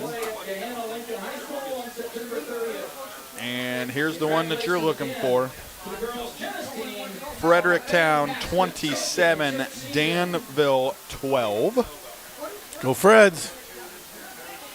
Clear Fork on top of River Valley 21-7. Here's another one for you. A Mohawk 21, Cary 7. Wow. Northmore on top of Cardington 28-22. Centerburg leading East Knox 45-6. Colonel Crawford beating Upper Sandusky 46-10. Richdale on top of Waynesfield Goshen 14-0. Ontario on top of Highland 14-0. North Baltimore 63, Crestline 14. North Baltimore is undefeated. And they're looking, well, they're obviously going to stay that way at 9-0. Wow, great year for them. They haven't had that kind of success in a long, long time. I forget what I read, but it's been many years. Due to technical difficulties, the play clock. So no play clock here in the second half for us. Loudonville and Mount Gilead, at least the score says 0-0 currently. So who's that? Loudonville and Mount Gilead. Oh, wow. That'd be quite a surprise if that's the actual score. Our score here, 20-14. Harding leading Galion. Galion deferred, so they're going to start this second half with the football, trailing by 6. And we're going to have, I think this is an onside kick, and it's recovered at the 47. So they're going to give Galion a short field. Boy, I don't know. I don't know about that. I think that was an obvious onside kick, right? Yeah. Well, they've been, directional kicking it, but, yeah, that just, he squibbed that thing, so I don't know. It didn't look like they were flying after it like an onside kick, but the Gallion's at the 47-yard line to start this drive. Schmidt will indeed have Stuckman to his right. He'll fake it to him and goes that way to the left and gets cut down right at midfield. Looked like in there on the tackle. Looked like he had a lot more room going in the other direction after the fake. OH report showed the replay, and it sure looked like he had more room running to the right. He only had one guy to beat. Stuckman takes the handoff over midfield, continues to churn the legs, and he'll be chopped down right at the 47 into Harding territory. Landon Keller in there on the tackle. And that is indeed Braxton Stuckman. Thanks for going down there. A Galion assistant coach confirmed. Well, I said he had the stature of Braxton Stuckman, so I must be good at something. There we go. You called it. And you went down and got that info. Investigative reporter, Tim Birie. Yeah. You missed out on the B-dubs to start, but you came back and got some. I got a couple things. Schmidt, quarterback keeper, trying to find the edge. He dives to the 45. Close, but I it's going to be a short. couple yards shy, but is this 4-down territory here? Well, I don't think there's any doubt. I would think so. It'll be 4th and 2 here for Galion. 10:30 left here in the third quarter. That time Schmidt decided to pop it outside. Got to get the first down. I think he was looking for the big play. Yeah. I think he just needed to get the first down. He'll have Stuckman on his right hip here. Pistol set. They'll fake it to him, swing it out to Chambers, makes the catch, turns it up, gets to the 40, to the 35, down the sideline, and ran out of bounds. But he gets the first down close to the 30-yard line. Jacob Chambers, you just throw it to him, and he makes them do the rest. So a quick 15-yard gain, and, you gave him a little room, and he took advantage of it.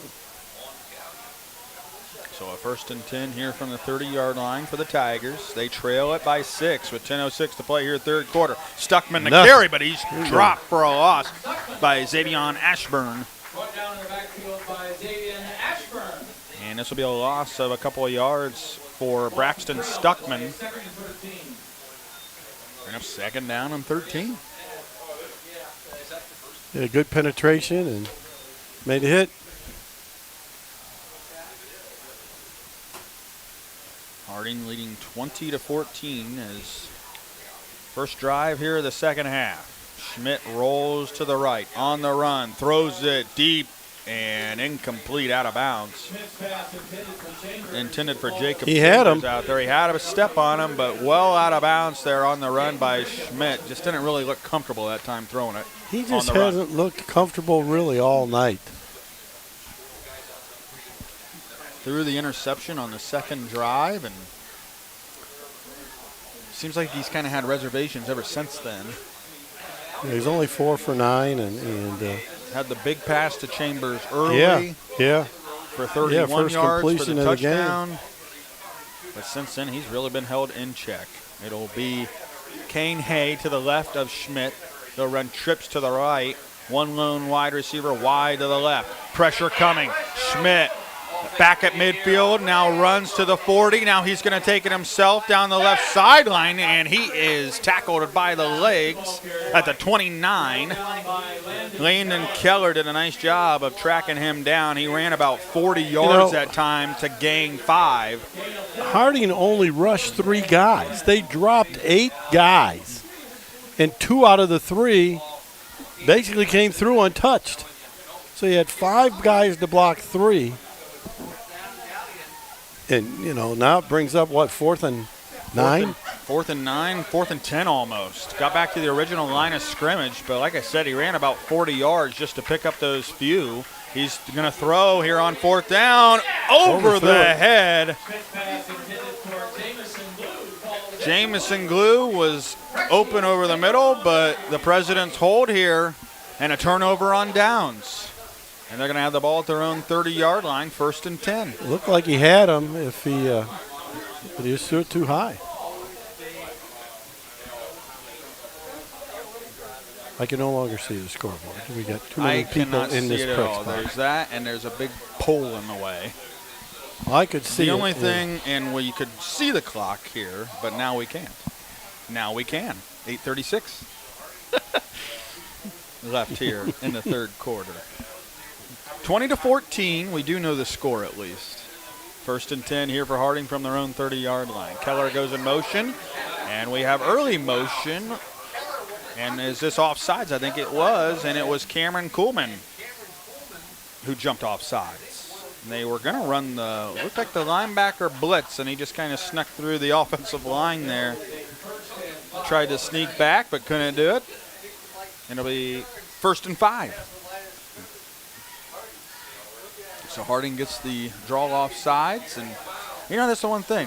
Harding has the personal foul penalty, Tim, but relatively they've held him low. Now pressure comes. They run the screen pass out wide, and this is Scott Harbault down the sideline, gets into Galion territory. A little shake and bake to the 45 and tripped up at the 44.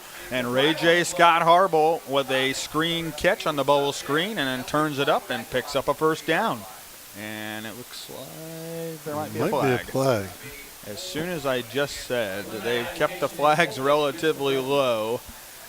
Now we have a holding call here, and that's going to push it back 10 yards. So we'll see where the hold is, though, here, Tim. And it might be back to where the original line of scrimmage is, based on where they're marking it off. So it'll probably still be 1st. There's a nice screen pass, and but unfortunately for the Presidents, they held. So now they're back to 1st and 10. So they were still 1st and 10. So luckily it was 10 yards down the field. From the 30. Empty backfield here for Jordan, and this is a QB draw all the way, and this is going nowhere. Salih back there to hit Jordan, and I think Hale Early in there as well. And two of the top sack leaders in the MOAC got back there to drop Jordan for a loss on the quarterback draw. Yeah, they didn't defend that very well in the first half, but they were all over it right there. So second down second and 11. From the I 29. can now see the scoreboard. There we go. Back in it. Yeah. 7:45 left here in the third quarter. Quads to the left this time here for Harding. One lone wide receiver. That's Scott Harbolt wide to the right. And they'll throw it to him. And it's behind Ray J. Scott Harbolt at the 40-yard line. He was running the hitch route that time. And Jordan let it loose a little early. And Scott Harbolt couldn't get his head turned around. Yeah, there's no doubt he was going to get the first down. They're just, they're not getting beat deep is what they're doing. Well, I think that probably was one of the messages at halftime, I'm sure, was, hey, you can't let guys run by you. Yep. And this is, that's where they're going to pick up first downs. And you would think with the kind of speed these guys, Galion's got, they wouldn't run by him, but it happened.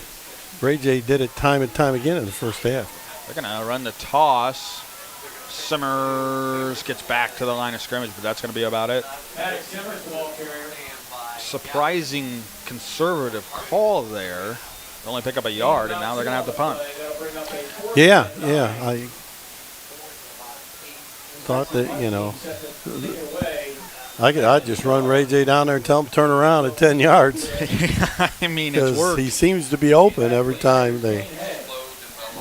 And that's where, the routes that are cut off, that's where Jordan has had a hard time hitting his receivers, right? He can throw the deep ball, almost get a block here, and it's going to be fair caught right at the 40-yard line here by Kane Hay. He almost muffed it again, but that time he holds on. I think if they would have laid out, they would have took a chance and laid out, they might have been able to block that one.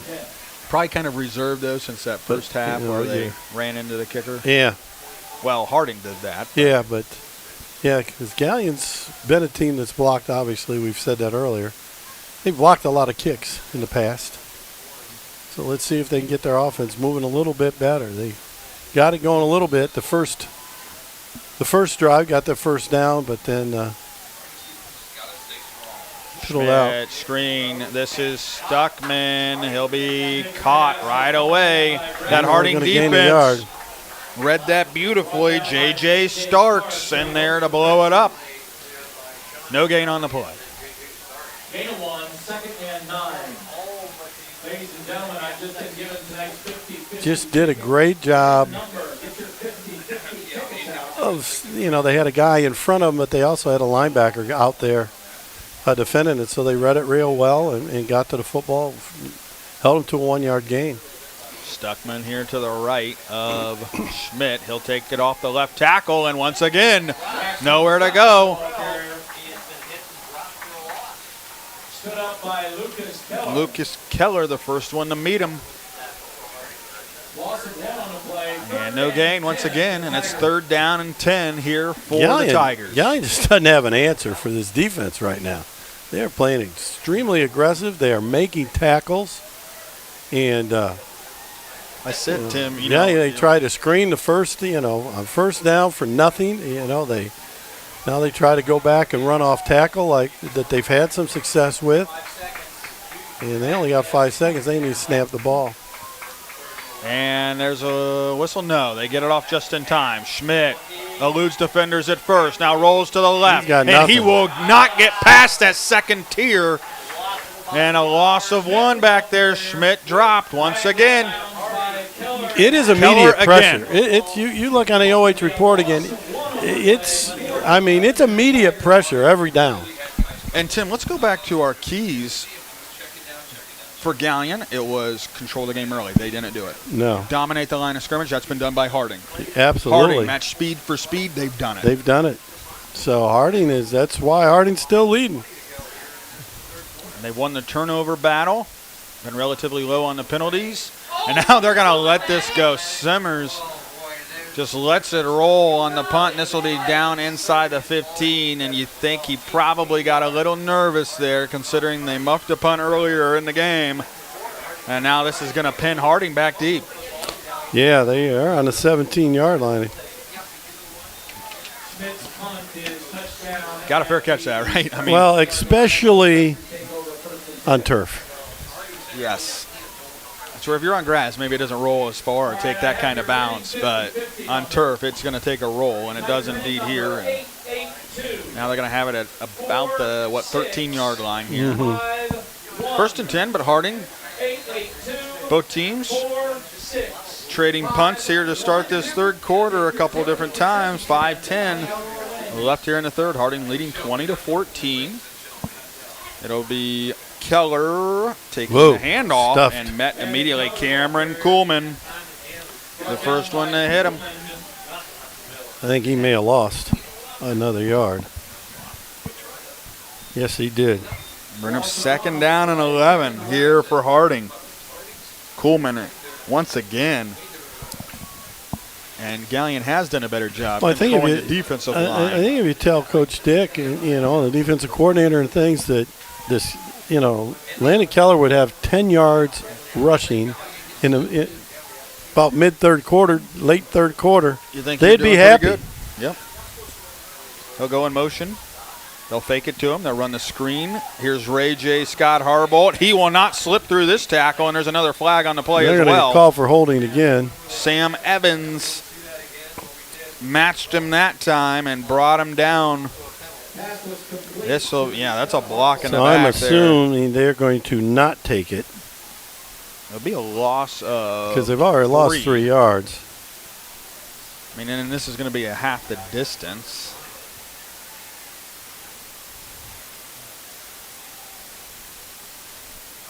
I think you decline it, right?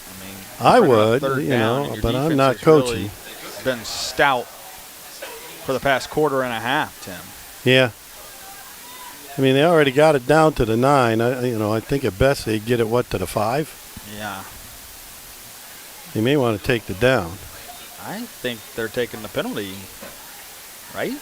Nope, now they're walking it back. I don't know what's going on. I don't know, but they're not spotting it on the 9-yard line where he got tackled.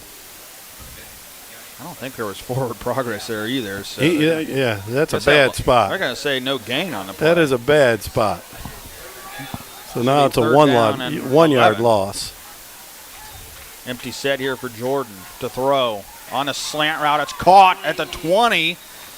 Didn't get there, though. They didn't get the first down. Can't shake loose there that time. It was Juju Glover. So it'll be 4th and 2, and, Galion's back end had to make that tackle and make that stop, and they did. Or else he might still be running had he gotten past that last tier of defenders. Let's see what happens. It's gotten closer and closer and closer every punt of them blocking one. They're not going after this one. Not this one. And it's rolling sideways. Not getting a good roll. Galion will have it at their own 46-yard line. At the Galion 46-yard line. So they're going to have a pretty decent field position here, Tim, and I think now's the time to strike. Well, they've had some other drives where they've had pretty good field position. Haven't taken advantage of it very well. So other than that very first drive, after the first kickoff, so they got, their offensive line just got to do a better job blocking somebody. They have had multiple times, as I've said, where, Harding's only rushing 3 guys. They're in that 3-3, 3-3-5, and, when you got 3 guys, now they got 4 guys up at the line of scrimmage, but there it goes again. Yeah, pressure comes again, throws it across his body, and a diving catch. Dominic Capretta, the tight end, with the one-handed grab in the Galion territory at the 43-yard line. 1st and 10 here for the Tigers. So an 11-yard completion, but You know, again, as soon as Schmidt dropped back, there was a guy in his face. They'll be in the gun. 1st and 10 here from the 43. Schmidt will give it. This is Hay turning the corner. Down the sideline. Close to a first down was Kane Hay. And it'll bring up 2nd down and 1 here for the Tigers. That was the first time he's really gotten to the edge with no one hitting him. 3 minutes left here in the 3rd quarter. Galion trailing by 6, but looking to find the end zone once again. Here's Hay, and he's stuffed back at the 35, a loss of 1. Xavion Ashburn in there, the first one to meet him, as long as Jeffrey Wright. And it'll bring up 3rd down and 2. Yeah, again, just what's been going on the whole game, penetration by those down linemen for Marion Harding, and just doing an outstanding job. And there you go. See, they line up. They only line up with 3 guys down. Now they walk some more guys up to the line of scrimmage before the ball snapped. Going to use Stuckman as a lead blocker here. Schmidt got goes a lot the of other room. way on the fake, and he'll get to the 30 and then step out of bounds at the 29. Aiden Schmidt picks up the first down and a little bit more, and that time he took the read and took it correctly, Tim, and he picks up that first down. Yeah, they overloaded to the wide side of the field, and the short side of the field he had some room, and luckily for him, he read it and pulled the ball out, and off he went. Easy first down. So Stuckman will be to the right here on the pistol set for the Tigers. 1st and 10 from the 30-yard line. Stuckman takes it to the left side, stiff arms his way, but he's not going to be met there with force. Now this could be interesting. I saw a flag come, and it is. I didn't see any guys over there who could be holding.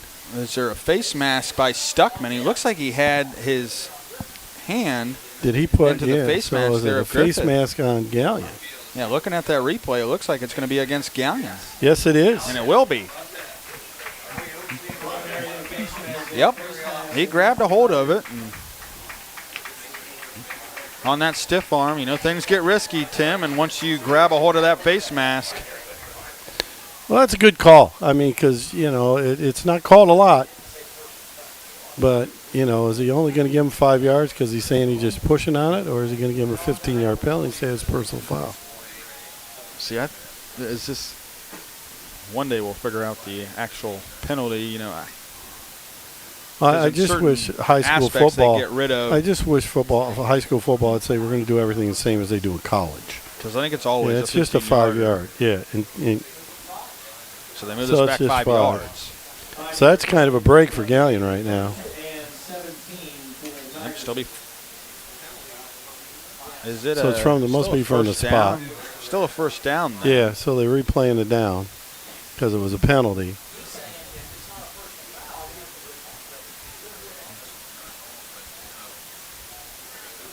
So the officials try to sort this out. out. Well, I think what they're discussing, if it's not a personal foul, does Harding want to take the penalty? Well, because he lost 2 yards. He lost 2 yards. Make it second down though too. So yeah, that's what I mean. If he declines it, it's 2nd down and 12. So what would you rather have, 2nd down and 12 or 1st down and 17? So that's what he's got to decide. They're going to decline it. So bring it back. Now we're going to make it 2nd down and 12. So decline a penalty. So it's a 2-yard loss. Get rid of that 5.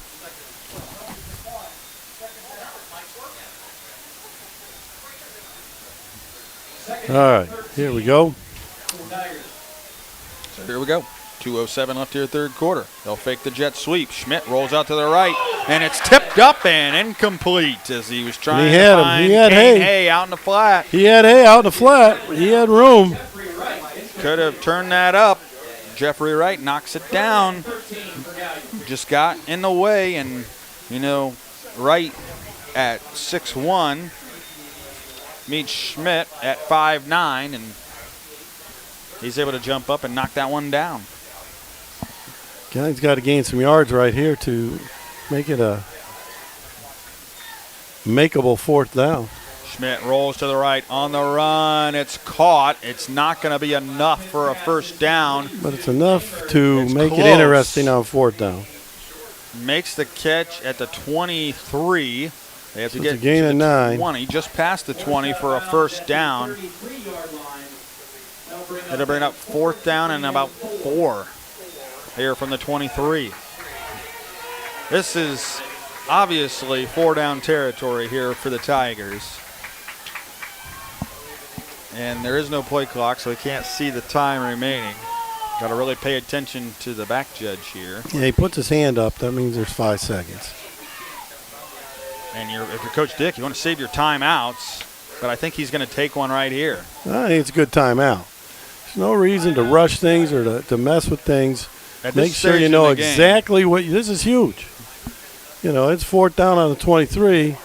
They get this first down. They got a shot at scoring now, obviously. But if they don't,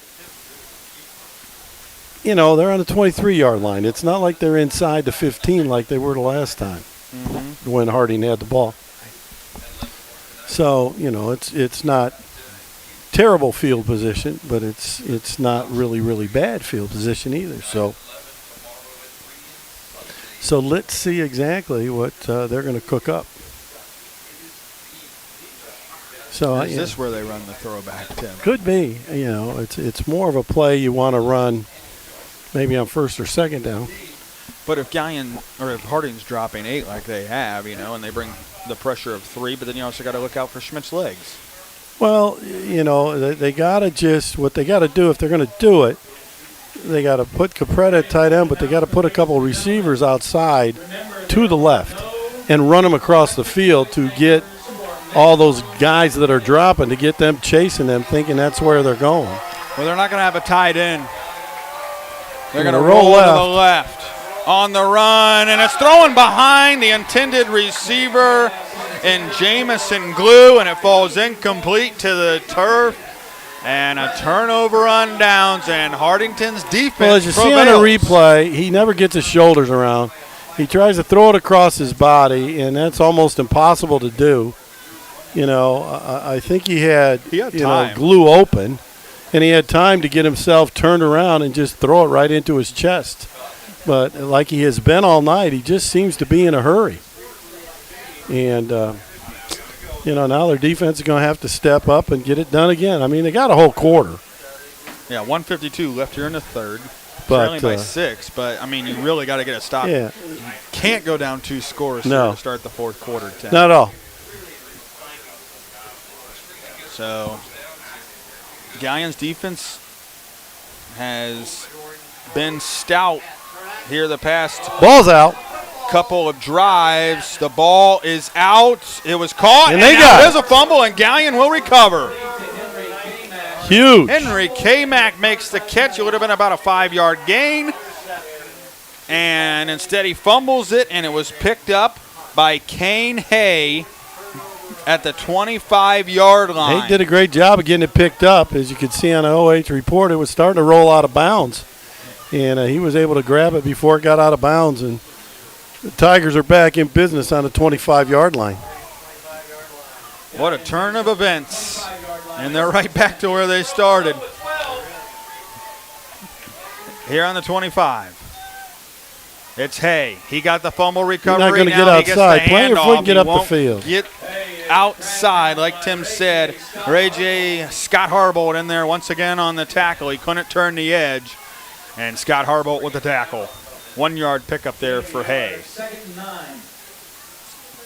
They just haven't been able to get outside on those sweeps, Tim. And no, he did one time on the last possession, but you know, Harding's just doing a good job of chasing the ball. Their pursuit is outstanding. 2nd down and 9. From the 24, they'll fake the jet sweep, and Schmidt carries it, and once again, J.J. Stark back there to meet him. Stark not fooled at all. He stayed home and, you know, and go. So to bring up 3rd and 9.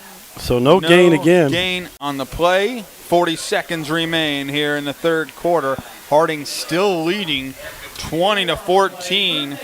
Harding just, as you know, they have like I since- said, those 3 guys up front have just dominated the 5 guys Galion's trying to block them. And a flag. I don't think Galion was set. And then back it up 5 yards here for the Tigers. And they'll bring up 3rd. And what about 13 here for Galion? Just things not going Galion's way at all. No, they've gotten a couple scores with Jacob Chambers, but defensively, Harding has really, they put the pressure on Schmidt. Even like you said, Tim, when they're bringing 3 guys only, and those 3 guys up front dominating, Jeffrey Wright, Lucas Keller, J.J. Starks, they've all been. Sean Kelly, the defensive end on this side, has been outstanding.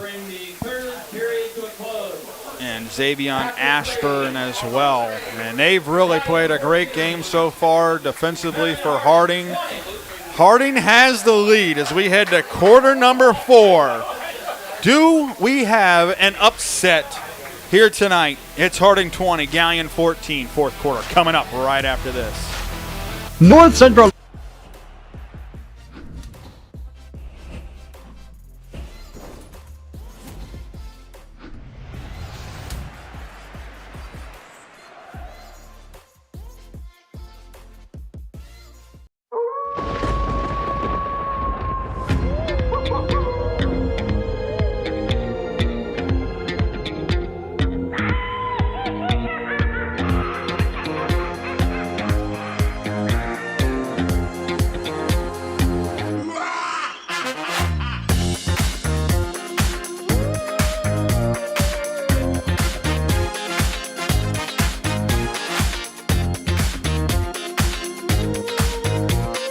eye care team or are looking for another level of eye care and 10 service. seconds.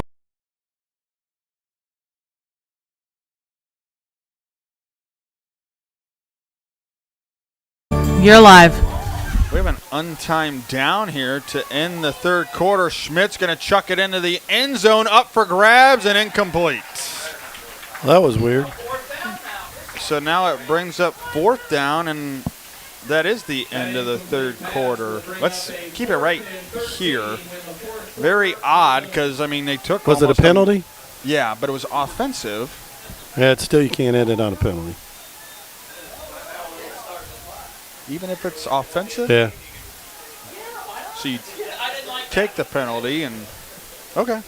Well, But no one really opened. I had such a great intro to the fourth quarter, and now here we are. Yeah, well, we'll get there sooner or later.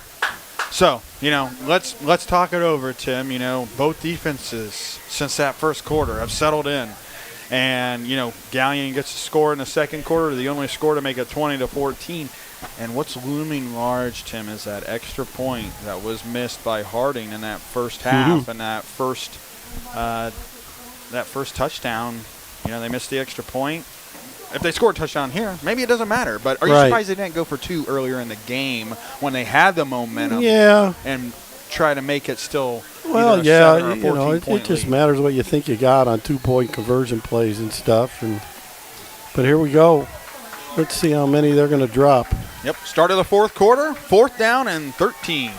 And it's actually Hay who flips it back to Schmidt on the reverse, throws it into the end zone. Intercepted. And it'll be dropped on the interception, but no touchdown, no first down, and a turnover on downs as Jaden Griffith was back there to knock it down defensively for the Presidents, and they hold once again a turnover on downs, and they'll have the ball first and 10 from their own 29. I don't know why he stopped and threw it. It looked like he had an awful lot of room out here to run. Sweeps around the edge. I don't think anybody noticed. They were basically in a wildcat formation. Yeah. They put Schmidt out wide to the right. And then tossed him the ball. I'm not sure he couldn't have run for a first down, maybe even a touch. I don't know. I'd have to see the replay all the way. But when at first glance, I didn't see anybody on this side of the field. I think they all ran the deep post route there towards that right corner of the end zone. Well, I formation, they're going to go under center here with Jaden Jordan, and they'll give it, nope, they'll fake it, and then he throws it low for Landon Keller. Tough catch, threw it right between his legs. To him, but it was right at his feet, and Jaden Jordan throws it low. And he's been off here the past couple of drives, Tim. You know, they make the catch on the last drive with Henry Kamak. He fumbles it. Right. But outside of that, you know, he had such that great first half, but, you know, since he hasn't been throwing the ball deep, he's really been off a touch. Yeah, he doesn't seem to have as nice a touch on the short stuff as he does on the long stuff. But, you know, our guy over there, Ray J. Scott Harbolt, he's over by himself away from everyone else again.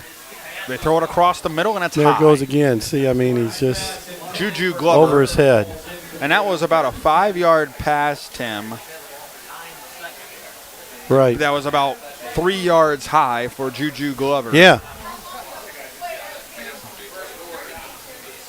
And, you know, a lot of people talk about the same thing with, like, Bryce Underwood. You got to put touch on the ball, right? Yep. Julian Sand does a nice job of putting touch on the ball. Bryce Underwood does not, and everything's throwing 99 miles an hour. And you kind of see that here, too, with Harding's quarterback and Jaden Jordan. Big down here. They're going to go quads to the right. They'll send Glover in motion to the left side. Looking that way, here is Jordan. And throws off of his back foot, incomplete. It could have been for Glover, could have been for Walker, and it falls incomplete. But we're going to have another punt. And so Galion's it seems defense, like, you know, I'll tell you what, Galion's defense they gave holds. Up some plays. But, you know, what about Harding's defense? Yeah. Because they're punting it every time, and Galion's getting a short field, and then Harding's holding it. You know, Harding is eventually holds. Now, and they're just are they going to bring pressure here? Looks like they might. They do. And Keller gets it off. End over end. Fair catch made. It's Moff. And Hay got it. Hay dives back on top of it. Wow. Almost disastrous there for the Tigers. Boy, They had two guys, Harding did down there. You know, Hay decided to dive for it. You know, I mean, he misjudged a little bit. He dives, and luckily it didn't bounce very far at all. Yeah, just about a yard or so away from So they still, you know, again, they're on 45-yard line, on their own 45, but this has been continuous, though, Tim. This is where it's been. They get great field position time and time again, and Harding bends but don't break. So still 20-14, Harding with the lead, 11:29 left here in this fourth quarter. That offensive possession only took up 30 seconds, Tim. Yeah. Not even that. Not something you want to do with only a one-score lead. Stuckman, the carry, bounces it to the left, and he'll be met, and then he spins out of a tackle down the sideline into Harding territory, gets the first down to the 44-yard line, and Stuckman shakes loose, gains 11, and first and 10 Harding first and 10 Galion into Harding territory. Well, he bounced it out again and looked like it wasn't going to be a very good idea, and then he busted that tackle and ends up getting the first down. Pistol set here again. Stuckman again, right tackle. Flag flies right as soon as the play develops. Keller in there on the tackle, right around the line of scrimmage. Sideline warning for somebody. Yep, and it was the near side official that threw it here against Harding. So I'm guessing it's on Harding. Sideline warning against the Brexit. So 2nd and 9 here for Galion. No yardage to the penalty. 2nd and 9. 11 minutes remain here in the game. Galion down by 6, but with the football in Harding territory. Stuckman again bounces it around the right side, and then ball's out, and the ball's loose, and they're going to fall back on it. But this is going to be back around the line of scrimmage. They're going to say he's down, right at the 39. They're going to say he's down. So give him a gain of 5. Galion would have recovered it anyway, but it would have been back at the line of scrimmage. But with him being down, he picks up 5 yards, and it's now 3rd down and 5. River Valley 7. Shelby 55. Pleasant 10. 10-20 remains here in the game. Galion, they got a lot to play for. A possible bye week. It's Hay slipping through defenders. He got it. And he gets the first down to the 32-yard line. And like I was saying, they got a lot to play for. A bye week in the first round of the playoffs. Home field advantage. Harding, they're playing for pride right now. With determination, well, and they have the 20 to 14 They're lead. playing for, establishing their program under a new coach. And, this will be a program win. And nothing going on there for Kane Hay. The same big fella did it again. R.J. Stark. And Keller as well. Just continue to pile up the tackles. They've been the workhorse defensively, that defensive line. Here for Harding. It'll be 2nd down and 8 here for the Tigers from the 30-yard line. Is Chambers in the game?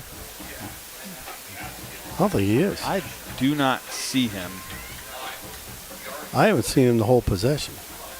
Is that him down there? Stuckman bounces it around the corner. Got to the some room. 25, to the 20, to the 15. Dragged down from behind by Ray J. Scott Harble. But a first down there for Braxton Stuckman into the red zone. Again, he bounces it outside and got a decent block from his wide receiver, and out he went. But this has been familiar territory for Galion here tonight, and they've been unable to score. So we'll see if that Harding defense can hold once again. Stuckman, again, around the right side. And he slipped through the initial tackle and picks up a couple yards. Lucas Keller in there on the tackle. It'll be a 2-yard gain to the 12. So a 2nd down and 8 here for the Tigers. This could be interesting if it gets down to 4th down. Does coach decide to kick a field goal and only be down 3? They failed a couple different times down here, Tim, and 8 minutes remain. They trail by 6. Schmidt, corner throw, leaping grab. Did he catch it? Caught. Touchdown. Who caught it? Kurt Hay. And Galion is an extra point away from having their first lead since the first quarter. And it will be up to Braden Beachy to put them on top.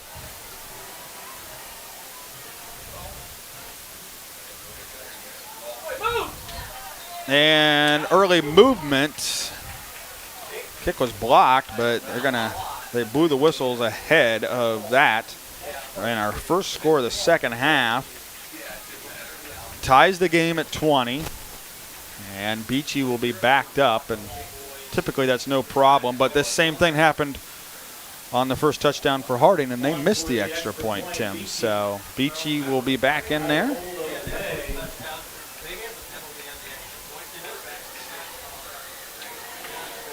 Yeah, well, let's see. Obviously he has plenty of leg. He gets it up and he knocks it through. Yeah, that would have been good. He bombed it. A mile away, Tim. Unbelievable. With a 21-20 lead here with 7:53 to go. Can their defense get some more stops? We'll find out. They lead it by 1. You're listening to high school football here on WBCO and watching on the OH Report. He's going to send a line drive down the field. It'll be fielded on the bounce. That is Schieffer. Schieffer finds a hole at the center. Schieffer turns on the burners. Schieffer could go. He's at the 50, 45. He's got one man to beat. Schieffer with the ball in his left hand. He's going to take it to the house. Whitford opens up the second half with the kick return touchdown.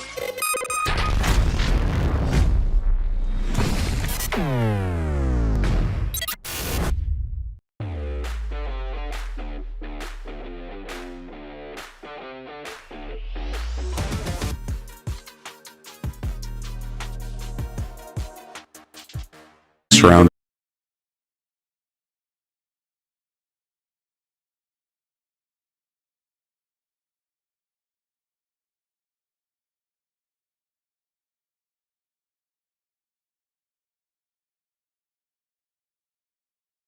Of Marion.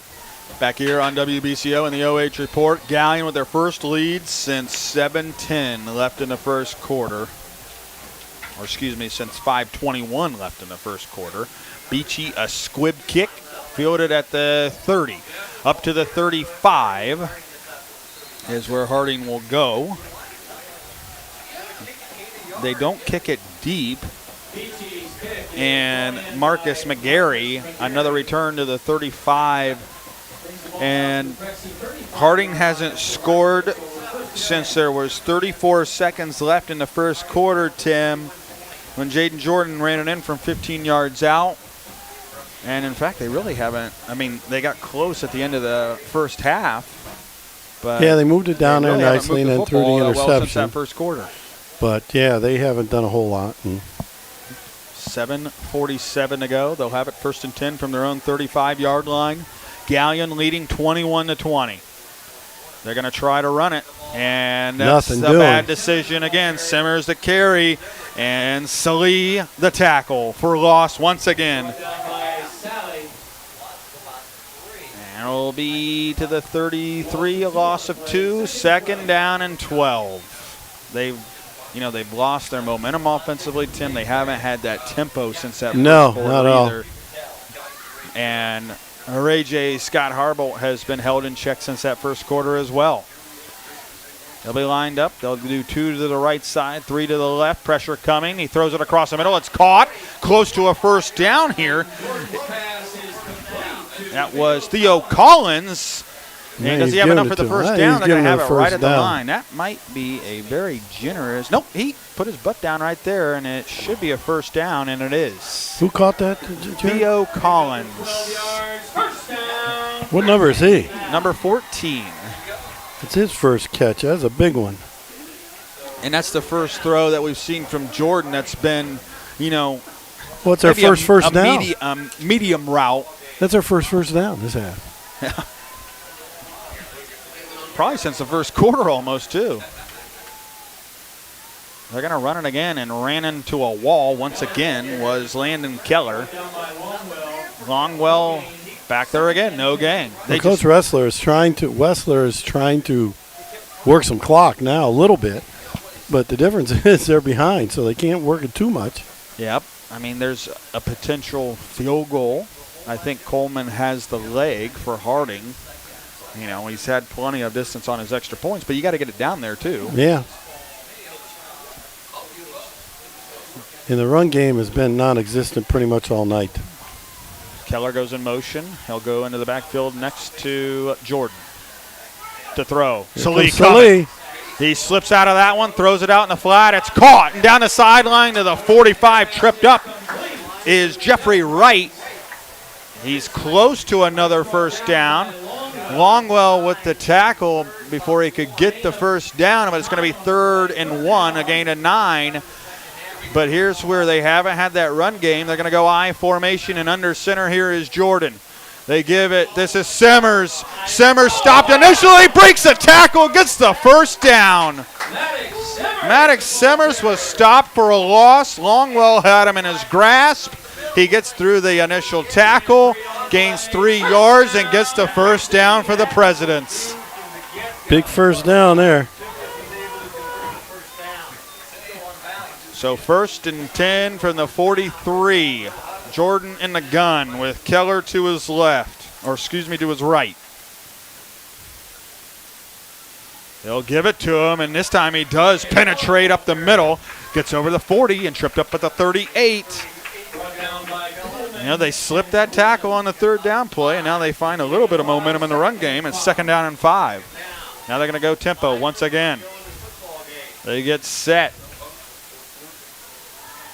Pressure coming. Keller, the carry, gets through. Inside the 30, down to the 25, and then shoved down at the 24. Landon Keller found the seam and pushed it through. And it's another first down here for the Presidents. Under 5 minutes now left in the game. They trail it by 1, and they continue the tempo.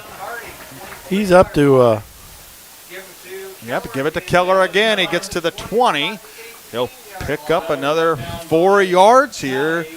Does Landon Keller. Salee in there on the tackle, but another 4-yard pickup. All of a sudden, they're they're going to get right back push to the line of scrimmage. They fake it. Now they throw it out wide, out in the flat. It's caught, and the ball comes loose, and it will go, and it'll be recovered. Oh, my gosh, they got it. Unbelievable. My goodness, they had a first down, and then they fumble it, and the ball was recovered by Jacob Chambers. Man, unbelievable. He scooped it and spun out of bounds, picked it up right before it got out. That's their 5th turnover. I mean, you just can't keep turning the ball over. I mean, that was one where he's fighting for extra yards, and that ball just stopped right at the sideline, and Chambers was able to get control of it enough to for them to get credited with it. So they're about 2 first downs away from winning this thing. 21-20.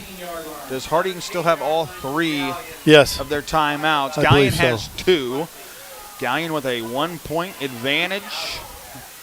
And on the run Not here much was there. Stuckman. He maybe gets a yard here.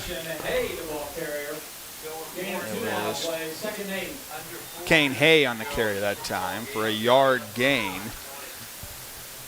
But does Harding's defense have one more stop? But, man, just when they were getting it going offensively, Tim, and you talk about it, you got to play a perfect game.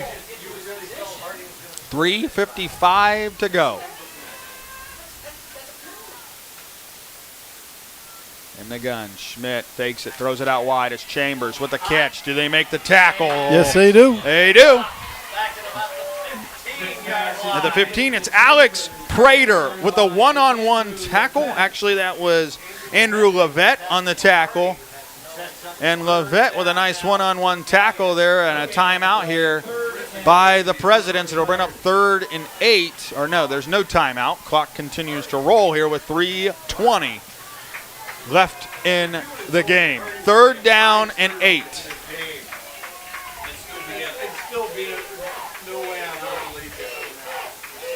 Harding needs the stop to throw. Schmidt rolls to the right, throws across the middle, almost intercepted by Ray J. Scott Harbold. He stopped in front of the pass. He would have had a touchdown had he picked that thing off. And now it'll bring up a 4th down. My goodness, he stepped in front of the pass, and he would have taken that back to the house, Tim. No doubt about it, but you got to make the play. So now Galion will punt. They've let some go, and it's Maddox Simmers back deep to receive this at his own 48. Schmidt gets it away. It's a short punt. It'll go out of bounds around midfield.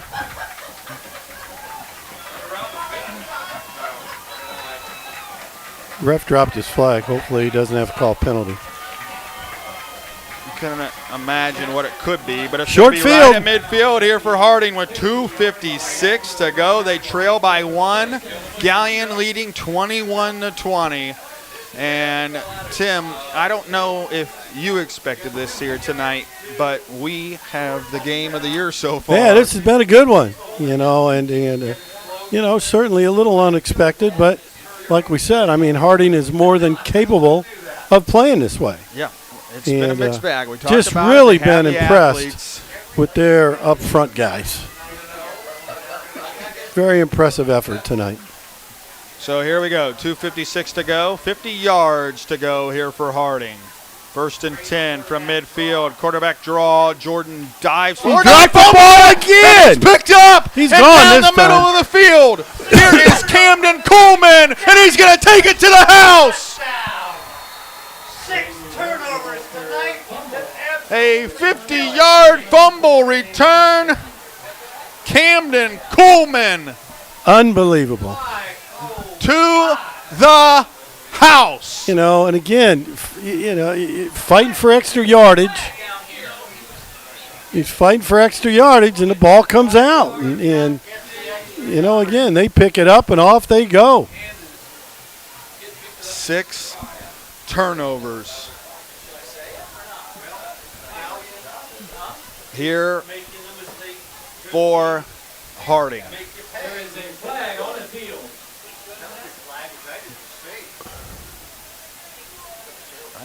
Is there a flag?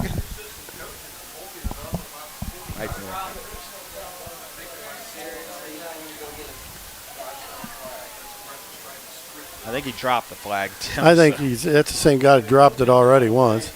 They were trying to give it back. Maybe they never gave it back to him. Braden Beachy to attempt the extra point. And another flag comes in. Still a one-score game, Tim. Yep. Regardless.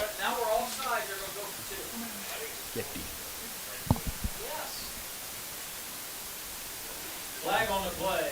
Preliminary indication is offside on the president. Now, do you go for 2 here, Tim, if you're Galion with a little bit shorter of a 2-point conversion to you put might. this to a 2-score game? You very well may. No, he's going to leave the kicker. 27-20. And, of course, if Harding were to score a touchdown, they'd have to get the 2-point conversion. But they're going to leave Beachy in there to kick the extra point.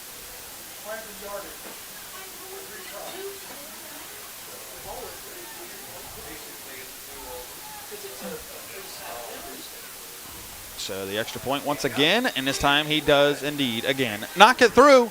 It's an 8-point advantage here for the Galion Tigers. Camden Kuhlman, 50 yards to the house. Well, that put the dagger here in the Presidents. 28-20. Galion with the lead. 2:42 to go. You're listening to high school football here on WBCO and watching on the OH Report. He's going to send a line drive down the field. It'll be fielded on the bounce.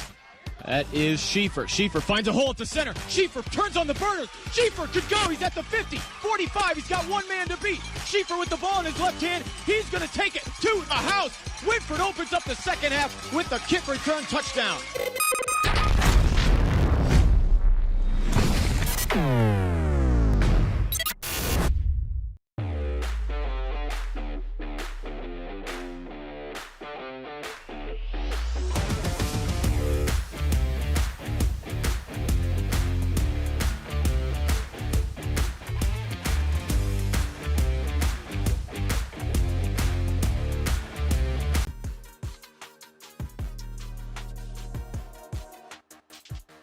For 25 years, the team at Spreng Capital Management has helped you and your family through times of economic uncertainty. Back here on WBCO and the OH Report. Squib kick once again, fielded at the 30 and then dropped to a knee, does McGarry. You don't want to have your 7th turnover of the game, Tim. He's limping really bad. I think Beachy has something wrong. So Watch it. Look at him going off the field. Yeah, I think that's why he's not kicking it deep. Well, he did truck a guy in the first half. Yeah. But he looks a little hurt. Yep. But still an opportunity here for Harding. Yeah, they can still tie it. Those turnovers. There's still 2:39 left. You're down by 8. It's just one possession here, Tim. And like I said, this is where that extra point may come back to haunt you. And we'll see what happens. Jordan rolls to the right on the run, throws, and through the hands of Henry Kamak. Would have been close to a first down. And bring up 2nd down and 10 here for Harding. They still have all 3 timeouts left too, don't they? Mm-hmm. They're just, at some point, I think they have to wake up right now because they're still in the game, and I just think all of that momentum that they had in that first half and everything has just been grabbed out of them, Tim, and it's just pretty much silent here on the side. But they're still just one possession down here. with 2:35 to go. There's a lot of They pressure are bringing coming, the house. and they brought the house, and they brought him down. And guess who? The sack leader, Zach Salih. And the house got home.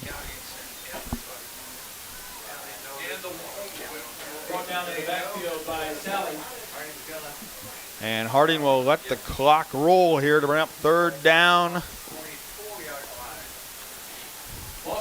And 18. 2 minutes remain. Trips to the right here for the Presidents. 5 wide, empty set.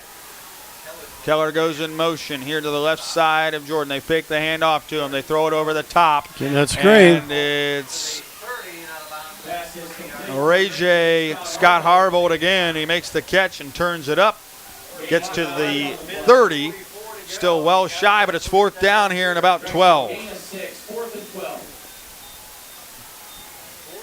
And they hurry up and go back to the line of scrimmage. Don't take a timeout with 1:30 to go.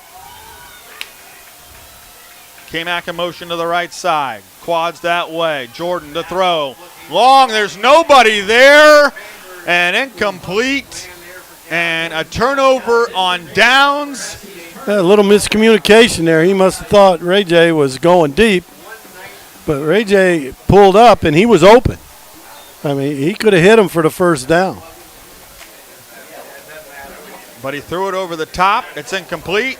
Harding with 3 timeouts left. They can stop the clock 3 times. With 1:19 to go, they trail 28-20. But Galion basically 1 first down away from ending this thing.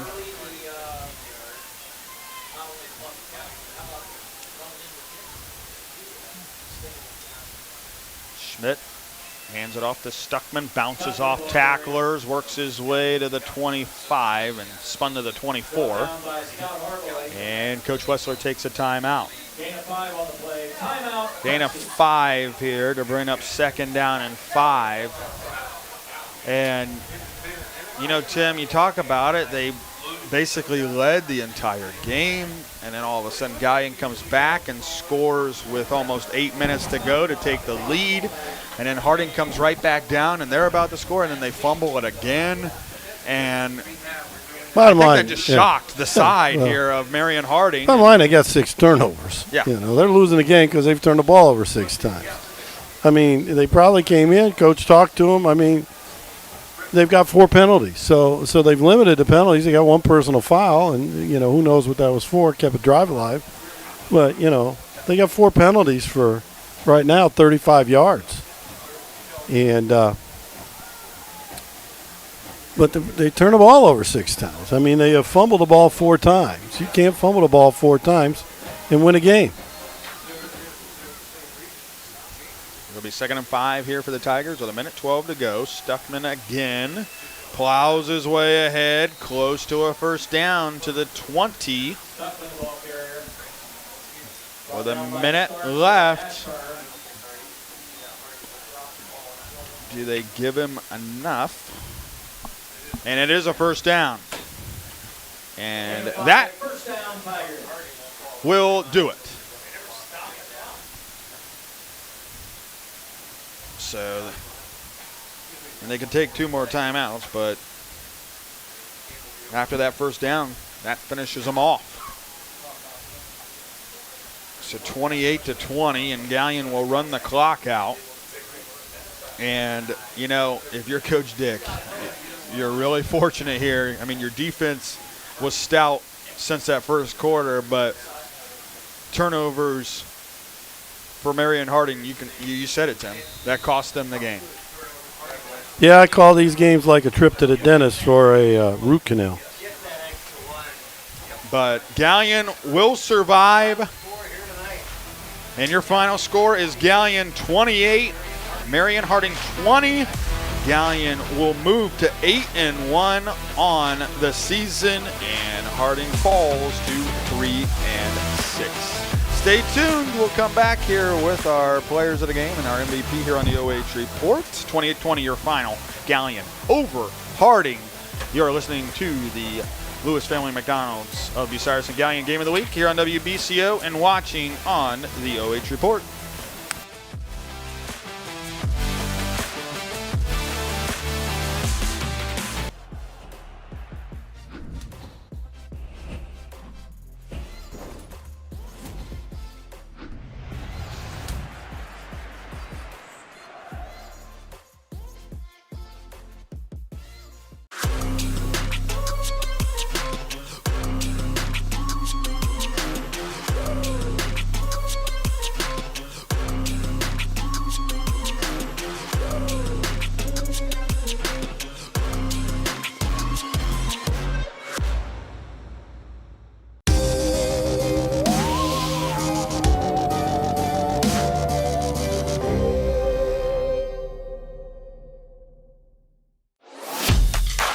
I'm Steve Kroll, President of First Federal Community Bank. And here at First Federal Community Bank, our playbook consists of the 3 C's: care, curiosity, and courage. Just like your team, our 3 C's strengthen our communities and our team here at First Federal Community Bank. On behalf of our team here at First Federal, we want to wish all of our area teams and coaches the best of luck this season. Yes!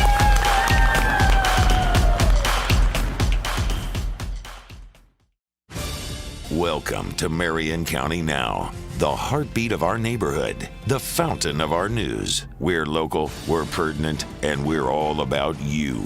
We're dedicated to keeping you in the loop, involved, and linked with the community. And the cherry on top, our service doesn't cost a dime. Marion County Now, our neighborhood, our news.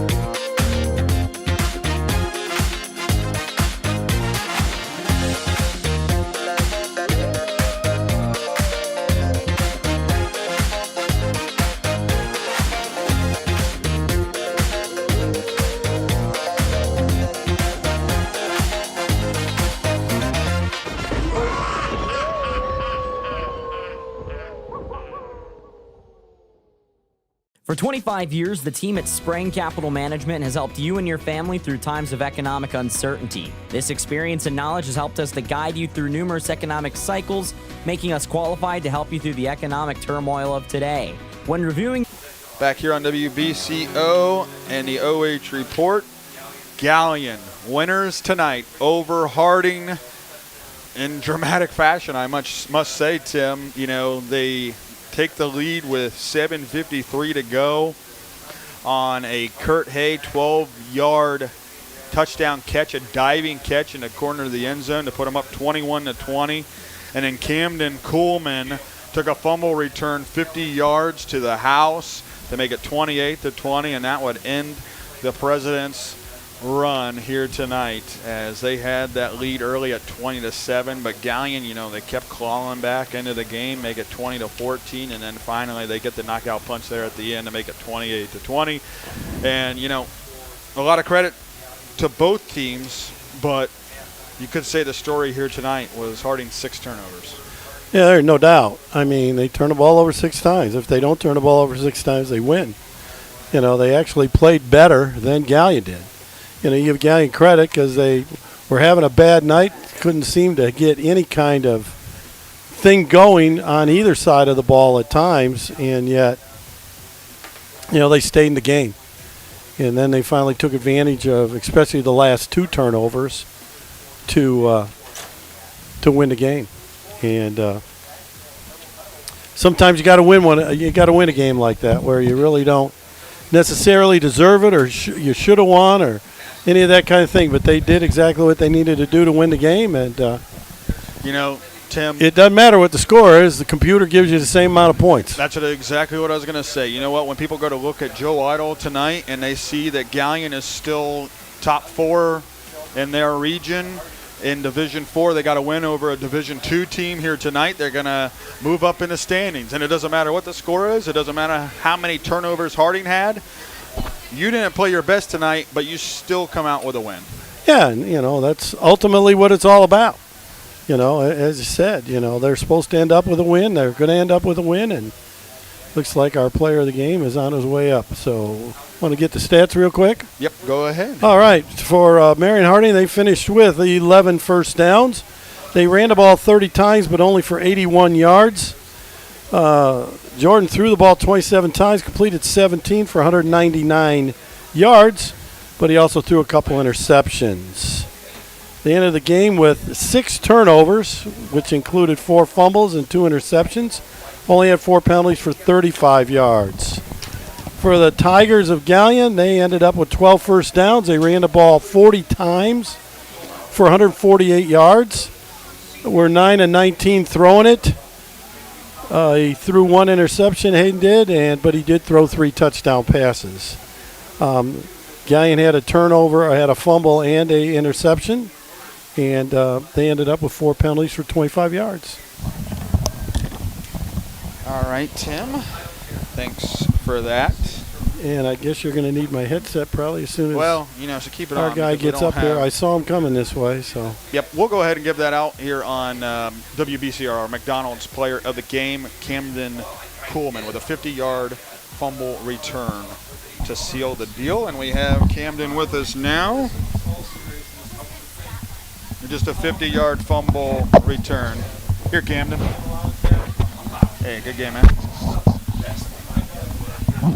And a lot of tackles, yes. Maybe he knows how many tackles he had. You know how many tackles you had, Camden? No. How many? I don't know. We were hoping you would know, but oh no, I have no idea. I mean, that 50-yard fumble return to the house for a touchdown to seal the deal here. And, Harding came out fighting. They take that 20-7 lead in the first quarter, but you and the defense, you hold them to those 20 points the rest of the night. You guys kept battling. Yeah. They were hitting balls over the top there for the longest time, and then you guys kind of settled in there in that second quarter. What was the message from Coach Dick specifically after that first quarter and into the locker room as well to get you guys going defensively? So basically the first and quarter doesn't matter after we head in, and, we just come out there thinking it's 0-0 and, just try our hardest and, just go out there and perform. Yeah, and you guys performed indeed. You get it to 20-14 at halftime. Kurt Hay with a leaping grab in the corner of the end zone to give you guys the lead. And just what was the message for the defense then? I mean, you finally get that lead back for the first time since the early stages of the game. He makes that catch. How much did that pump up your defense? I mean, it really pumped us up, and I think we really just piggybacked off of that and, gave it our all. And that was a really, that was good motivation for us, and And so then after that, you get that 50-yard fumble recovery. What's going to your mind as that ball hits the turf? Honestly, I don't know. My mind was kind of blank at the moment until I realized I had the ball. And then, I just ran. I'd say I don't think any of us even realized that it was a fumble until you started running the other way, and all of a sudden, you make a cutback and you're in the end zone, and that gives you guys the win here, and moves you to 8-1 on the season. Your only loss to Shelby. They're in the same region as you guys, but that keeps you guys moving forward here, potentially with a bye week heading into the playoffs. I know you're probably looking to next week where you guys play Clear Fork and one game at a time, but. Congratulations to you, Camden, on being our MVP, and good luck moving forward and into the playoffs. Thank you. All right, that was Camden Kuhlman, a 50-yard fumble. Oh, you want to give a shout-out, Camden? I want to give out a shout-out to my brother, my mom, and my dad. I love you guys, and All right, awesome. Okay. Good win, Camden. Congratulations. Thank you. All right, our MVP, Camden Kuhlman. Tim, any final thoughts? Nope. Yeah. You do got some. I want to give congratulations to Harding. I mean, what a game they played. Yeah. And, they're having a tough season. Didn't win maybe as many games as they hoped to, but, Coach Wessler's obviously making progress in this program, and they're going to keep getting better. And, they just got to figure out ways to win, and instead of ways to end up making a mistake and cost them the game. But they'll get there, and I look forward to this program in the next few years, what they'll be doing. All right. They move on, and it doesn't get any easier for them. They play Shelby next week. Yeah. So Harding falls to 3-6. Galion moves to 8-1. Next week we will have the Iron Plow with Colonel Crawford and Wentford. Wentford looked like they were going to win big over Buckeye Central tonight. They were up 48-0. So we'll see what they have in store for Crawford, who looks like they were winning big against Crawford came back and after that loss and and got over it quick and got it going again. I know they had 40-some points at one time. If that score held up, they still got a Mohawk, chance to win the league again. I'm just going to bring it up and see what it was. Well, it'll be a three-way tie again. Yeah, it'll be a three-way tie. So Crawford, Mohawk, and Cary would all be in first place if that score held up. And wow! Final score: Mohawk 29, Cary 28 in overtime. Ouch! So we do indeed. We have a three-way tie for first. Mohawk, Colonel Crawford, and 10. Cary going into Week 10. So that's great. What a final week it shall be as we head into Week 10 of the high school football season next week. Thanks to the OH Report for being here with us. And thanks to you, Tim Birie. Thanks to Danny Lang back at WBCO. And for Tim Birie here with me, Danny Lang back in the studio, I am Jared Moore signing off, saying so long and good night. Jared, how do you spell Camden? McDonald's of Bucyrus and Galion High School football game of the week on Country Legends, AM 1540 and 107.5 WBCO. Tonight's game being brought to you in part by John Gelbrick at Pizzanella's Pizza, Jim and Jeremy Lederer at Jim Lederer's Body Shop, Jim Bowman and Bill Barker at the Central Ohio Farmers Co-op, Rob Lust